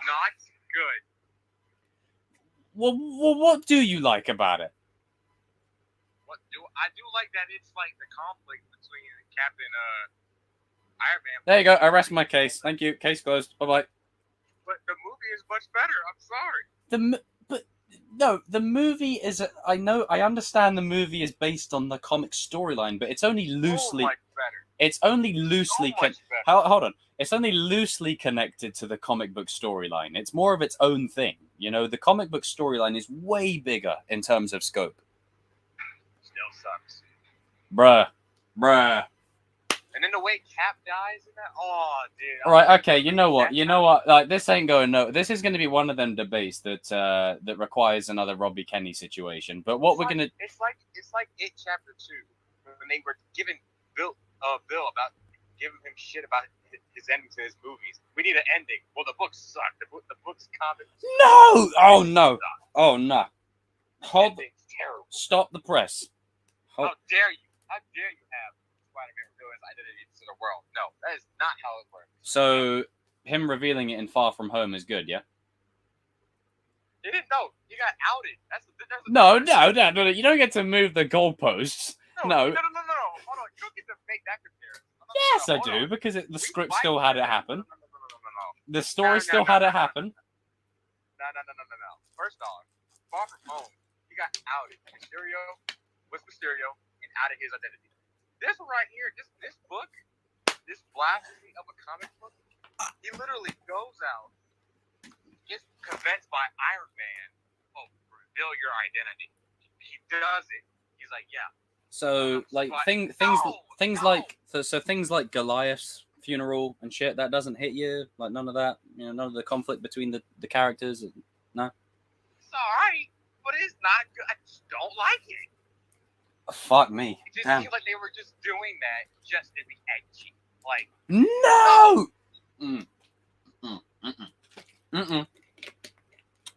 I respectfully disagree. You can disagree. I disagree wholeheartedly, sir. But it's quite clear that this is one of them kind of debates that will go nowhere. I have my feelings about it because I think it's I mean, I'm not saying it's objectively the best, but it's just one of my favorite reads of Marvel Comics, just my opinion. But it's quite clear we both have our stances on this matter. Now, I'm thinking this has caused a bit of a civil war for our Goat and the Chosen episode 2, where we're going to talk about Thor, right? But we need an intense hour debate on this shit, because this right here, this is juicy fun right here. So Oh man. With that being said, let me extend an olive branch. Like, I'm not sure if you're still watching the stream, but I'm extending an olive branch with the hand gesture. Okay, I'm extending an olive branch. We both hate Thor, right? Love and Thunder, yeah. Yeah, Love and Thunder, yeah. So, just before I let you enjoy the rest of your break, can I get your summary on... Christian said, Robbie and Kenny at it again. Can I get your summary on Thor Love and Thunder, please, in 50 words or less? This movie is shit. Hello? Yeah. Oh yeah, this movie is shit. That's what. No, it's terrible. No, the biggest. No, You still got about 40 words left. I want a full-on explanation on how and why they wasted one of the greatest actors in our time, Christian Bale. How, as a director, I don't care if you're Taika Waititi. Yeah. I don't care. You don't waste Christian Bale. This is true. Christian Bale. Like, it's Christian Bale. King just said, now if we're talking Endgame and Dogwater of a movie, yeah, I said it. Damn, King. I wouldn't go that far. But Thor Love and Thunder, yeah, it's a fucking shit show, isn't it? Yeah. So, am I right in assuming we've got a lot to talk about in our next episode? Yes, we do. So, Thor Love and Thunder will be our first topic, and then Civil War will be the latter half. I just don't like it. It's so poetic that the two, like the Dom and Brian of the group is pretty much, you know, going to be the two that have the bloody Steve and Iron Man type fight over a comic. Yeah. I'm going to turn my back on family now, man. Fast and Furious 8 style, man. I'm done with you. Look at what Shamoon said in the chat. He said Endgame's not a bad movie. You need some I'm gonna say it in the voice. Endgame is not a bad movie, man. You need some milk. But I'm gonna say this though. This is a message to all the other kings if they're watching. Sunday, if you genuinely like Thor: Love and Thunder, I want points. I want explanations. yeah, I want to know why. Okay, Christian says looks like Robbie's gonna break Kenny's nose again. I want to know why. See? But no, this movie is terrible. It's top tier trash in my opinion. It sucks. Yeah. It's awful. I hate it. It's terrible. You know, and I think the reason, similar to you, I mean, well, yours is like the wasting of Bale and stuff, and I don't know if you'll agree with this one. But they have the formula in this movie to have probably one of the best MCU movies and stories ever told. Oh yeah, I agree. I said this to you. I was like, there's a good movie in there. There is, but it's all jokes. Man, me and King got to have a discussion as well. Endgame is dog water. Oh, no, King, me and you. Oh, all right. King's of pop culture, Civil War. I think it needs to happen. I don't know about that, King. I wouldn't say that. Yeah, I wouldn't say that. It has some underwhelming things to it, but King, I don't know about that, bro. I don't know about that. Fucking hell, cat lifting Mjolnir? Jesus, I was erect in that scene, for Christ's sake. But yeah, let me get back to work. And, yeah, enjoy the rest of your work, sir. I'm glad that you enjoyed your break. I'd probably be on for another 10 minutes, maybe. Okay. All right. But, enjoy the rest of your break. Thank you for your little cameo. Regardless of your 8 out of 10 takes, you're still my brother, and I love you. But we gotta have a conversation. Adam says we need a referee in 5 rounds for the Kings. Adam, I might have to get you on as referee, bro. Shaman said worst take I've ever heard. Worst take on for Endgame. No, King, you gotta add that in for Sunday, bro. We gotta King, do that this Sunday. I need to do a special King. Do you know what? Announcement. Kings of Pop Culture Civil War. 1 year on, it's happening. We're having our Civil War, baby. Matchups of the century. Me and RJ on Civil War. We're debating me, and then me and. But you know what? Everyone against everyone on all these topics. Like, it's going to be a full Civil War. Sunday. We have to add in game on Sunday, bro. We have to. This is brilliant. Shout out to the 17 people watching right now, even if you're not commenting. Like, I know this is entertaining for people. But RJ, just before you go. Volume high. That. Do that to you, sir. We're fighting for this. We're fighting for this. Fucking hell, you know how like in 2017 there was all this like civil war between pop culture characters going on. You had like Optimus fighting Bumblebee, Dominic turning his back on his family. Previous year you had Batman versus Superman. You had Tony versus Cap. You know that fast forward, you got Robbie versus Kenny in real life now. It's kind of funny. The two guys that it started with initially, it's going to be us two squaring off with the Civil War comic. Like this. Oh, yeah. Oh, man. I'm looking forward to this. But have a good rest of your shift. Everyone in the chat, wish RJ a good rest of his shift. And make sure that, you know, you're all Team Jacob. Nah. Yeah. This is a big fat L. All right, bro. I will see you later, bro. Oh dear. Shout out to you. Oh man. Shout out to RJ. Have a good rest of the shift. Thank you, Lisa. nah, bro, King. Nah, King. I'm sorry, brother. I love Kings of Pop Culture Civil War. It's gotta happen because this is ridiculous. I'm about to go Youngling Slayer on everyone. This is my Fast and Furious 8. I'm turning my back on family now. Fucking King, Endgame isn't that bad. And RJ, Civil War is not that... Let me read you an extract, okay? From the back. It says, Spider-Man, Captain America, Iron Man, the Avengers, the Fantastic Four. They're among the Earth's greatest champions, fearless defenders of freedom who have risked their lives to save the universe on numerous occasions. When a battle between a group of supervillains and a team of young heroes goes horribly wrong, resulting in a large number of civilian casualties, events are set in motion that will tear the Marvel Universe's superhero community apart. Loyalties are tested, and friendships are torn, as under each hero is forced to choose whose side they're on. Slaps! Now, the reveal of Spider-Man revealing his identity. I don't like it at face value, okay? But the reveal of it is because the story narrative is so woven around it. Yeah, I'm gonna save that for when me and RJ have a little discussion. It's got the Watcher in this. It's got I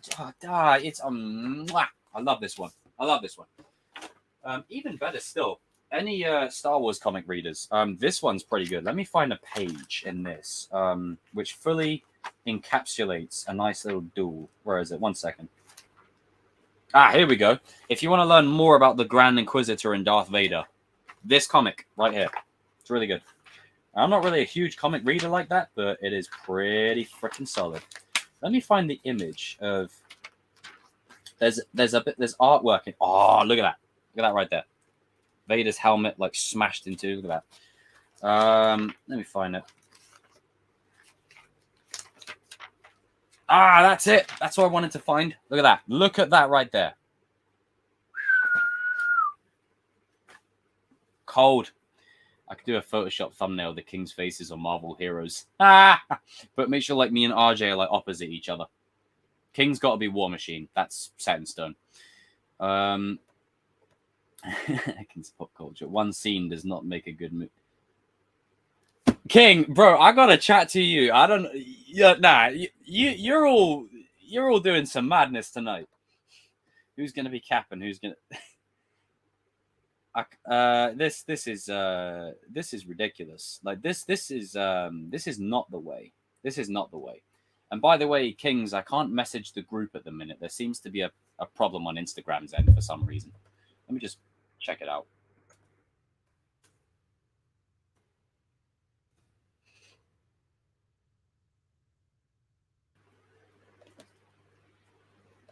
Yeah, it's not working. I'll use the comic side for you and the movie for RJ. Yes! Adam, that's what's up, bro. One bad scene doesn't make the film bad at all. What have I come back to? You come back to a Civil War.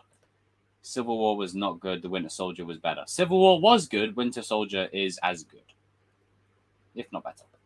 I like Winter Soldier. Winter Soldier is really good. It's really good. It's really good. So I'm going to continue streaming for another 10 minutes. I love when all the drama comes. That's when everyone's like, oh, I'm here for the drama. So I'm going to go for another 10 minutes. Get your final questions in. And yeah, shout out to the 22 people watching right now. You're fucking awesome. Love this saber. It's kind of, I mean, they're just you're in the dark.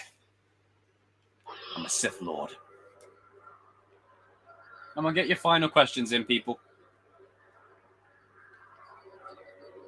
I think Danny was watching another film. Yeah. King, please refrain from your hood language in this situation, sir. The time travel. X-Men Days of Future Past. Oh, now we have Phase 4. You can't. We were gonna have Phase 4 anyway. You can't use that as the quantifying factor in your argument, Danny, sir. You naughty. No, shame, Danny. Shame on you. You didn't need to tell me who you voted for, sir. Sorry, I had to say it, brother. Better than Love. Anything I do with the lads is better than Love and Thunder. Have you seen the superhero movie called Crow? No, I haven't seen that. Favorite episode of Stranger Things? Oh, it was the finale for sure. The finale was so good. Volume 2, Part 2. Mint. Absolute mint. Man, I really love this saber. It's so good. Just, the swings. The thing is, though, this is like a 36-inch blade, so it's actually really, not only really heavy, but it's really hard to do any maneuvers with because the blade's so long. I'm used to handling long things, I guess. Sorry, I had to do it. You can't blame that there's, yeah, it's money. I haven't really heard your opinions on Endgame. Do you love it or is it right? Oh, God damn it, Tristan. You're going to start a war again. Right. Endgame is not as good as Infinity War. But I'm sure my broski Shamoon will agree. Endgame was a great finale. It was a great finale.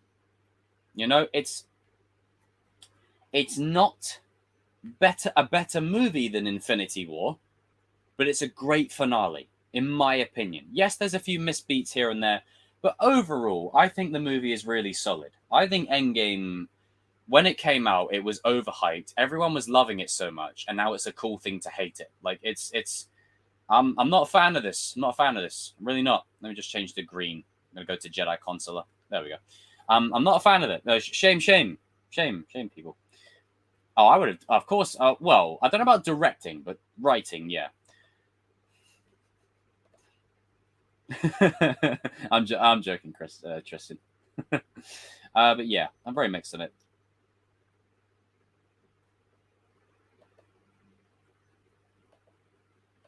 Wait, well, hang on. What did I miss? Did I miss something? Oh, right. Oh, the comment above. Oh, I dealt with that. Jacob, would you agree it would be better for the movies or shows done a diverse cast like OG Power Rangers, but also had good storylines and wasn't look walk? Yeah. I mean, yeah. But I mean, this is the thing. It's not even a situation where it's about wokeness and that kind of stuff. It's just the writing. The writing is how it's written, You could argue that Top Gun Maverick has diversity and is woke in that sense, but it's the writing of it that's done so well, because there's a line where Hangman says to Phoenix, he's like, no disrespect intended, and so long as, he called you a man, you're going to take that. Like, it's there, but it's the writing. It's the way it's written.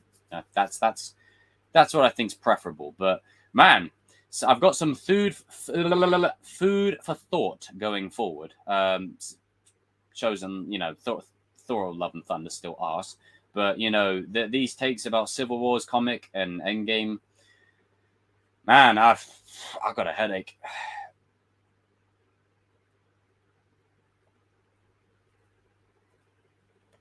Oh, wait, hang on. I just scrolled. Let me just leave the stream for a second. Dude, did you just say Doctor Strange 2 is better than Civil War? Right. No, I see you there. Okay. Volume high. Can't have takes like that. Naughty. Very naughty. You know what? You know what, CVO? You get a timeout for 20 seconds. You get to sit on the naughty step. Naughty, naughty. Shame, shame, shame. Shame on you. Is this like the part of the stream where everyone just has bad takes? Like, you bloody the RJ with the Civil War comic, King with his Endgame movie talk, CVO, you with that. Like, Jesus Christ. What else is next? Ugh. Oh, right. Yeah. I know what you mean, Adam. Yeah, I completely agree. I mean, Power Rangers has always been diverse. Always, since the beginning. I mean, they had the black guy as the Black Ranger, but but it was cool. I mean, Zach was, Zach was the man. Hip hop Kido. Time travel is the worst plot, my guy.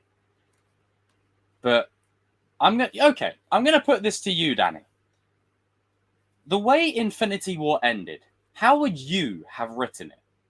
How would you have had it so there was a resolution? How would you have brought everyone back if the stones are gone? Because Thanos would be damaged by doing the snap. So does that mean you just fight Thanos, who's half injured for the whole movie? That doesn't make for a good finale. I'm putting it to you, King. I'm putting it to you. Putting it to you. It's literally the only way. It's the only.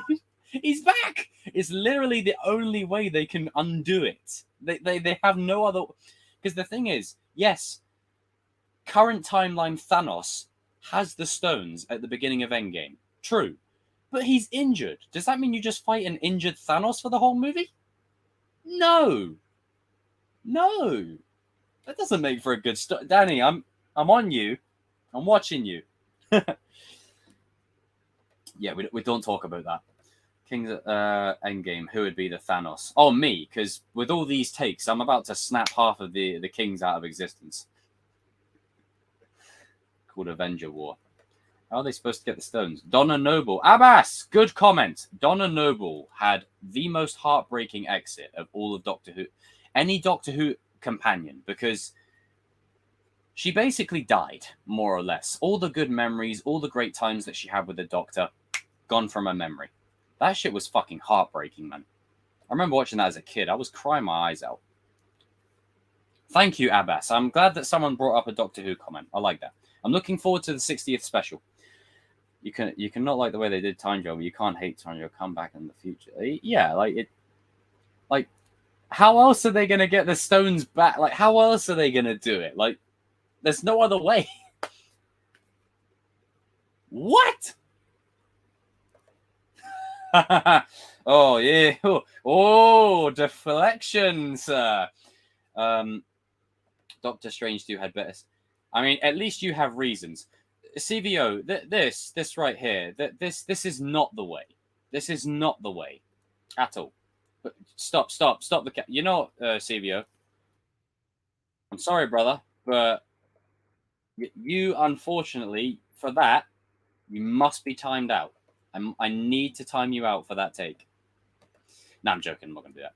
But Jesus Christ, go outside. Catherine Tate looks younger. Yeah, I mean, like nearly 10 years have passed. But yeah, it's she was a lot younger then. Am I bothered? Is my face look bothered? That's Catherine Tate of the old days. What's your opinion on the Invincible series? I've never watched it. Never watched it. CVO, stop it. I think we need time travel to stop CVO so he doesn't use that take. We need time travel to stop. No, I can't say that. Yeah, we need time travel to fix quite a few things. We need time travel to introduce my good goat friend to that Civil War comic when it was released. So you're trolling. Shame.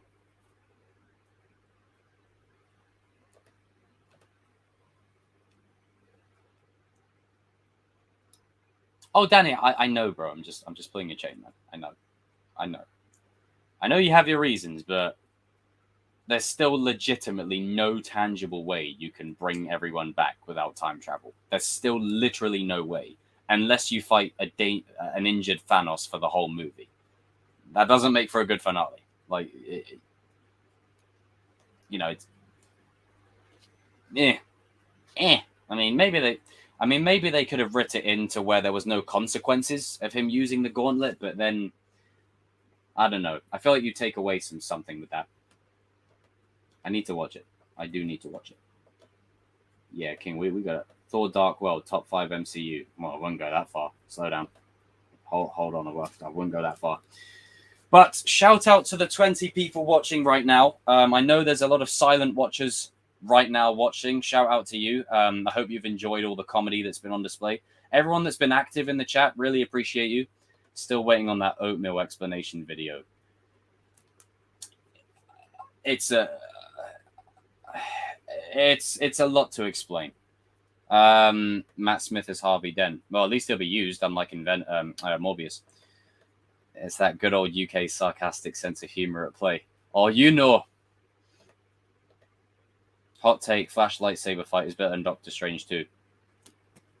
Yeah. All right, Sebia. Okay. You had to be there. Yeah, you had to be there.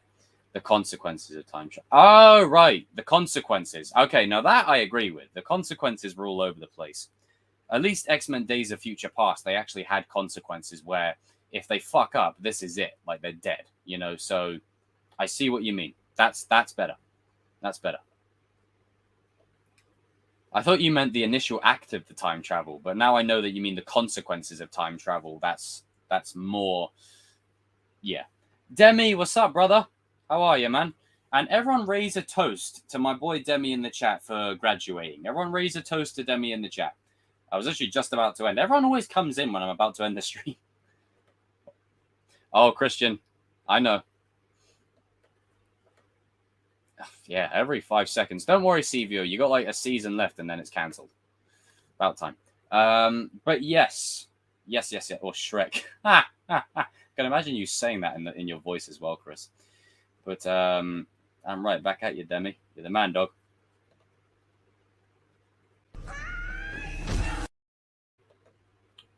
Drop kicking Michael Myers there. Fuck out of here. But, ladies and gentlemen, thank you for tuning in to Chosen Live, number 63, Thor Love and Thunder rant, mixed with Civil War ongoings towards the end here. And I must say, I really like pointing it at the camera. Like, it looks so good, especially the green. Green, I think green is the way to go for me. Watch Stranger Things. You'll enjoy it, dude. How's the pie? So good. Troll face inside. Hulk out. Oh, God.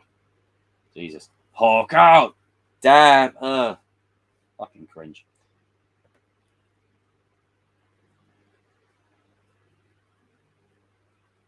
All right, Abbas, I don't agree with that at all.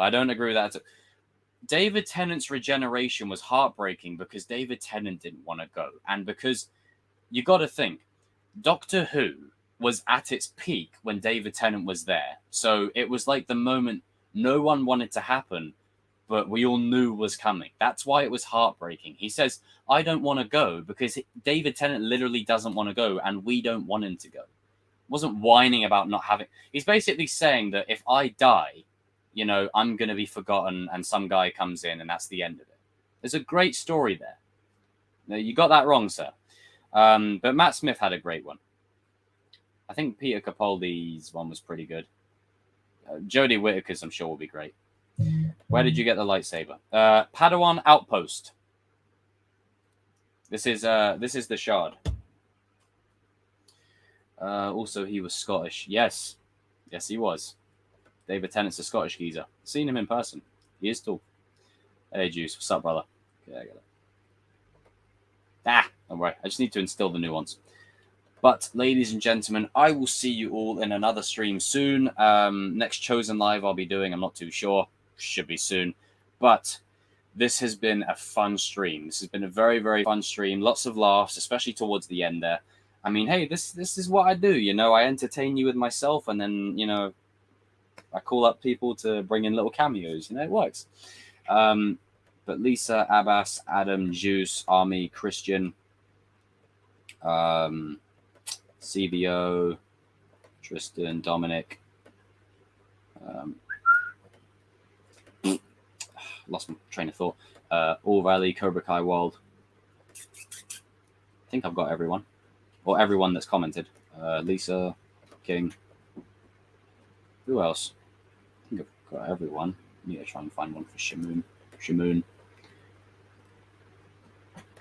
RJ. And yeah, everyone else involved in between. Thank you all very much for tuning into this Chosen Live. I love doing them. They're just very therapeutic for me. Very therapeutic. Let me just turn this off so I can put the sound up to high. Volume high. Let me change the sound font. The Dark Sword. The Dark Lord. The Fallen. The Count. Count Dooku, baby.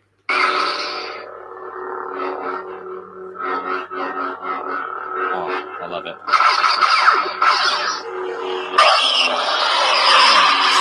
Oh, I love it. I will see you all in another stream soon, ladies and gentlemen. And always, always remember this one important thing. Show him his head. Come on. Open your eyes.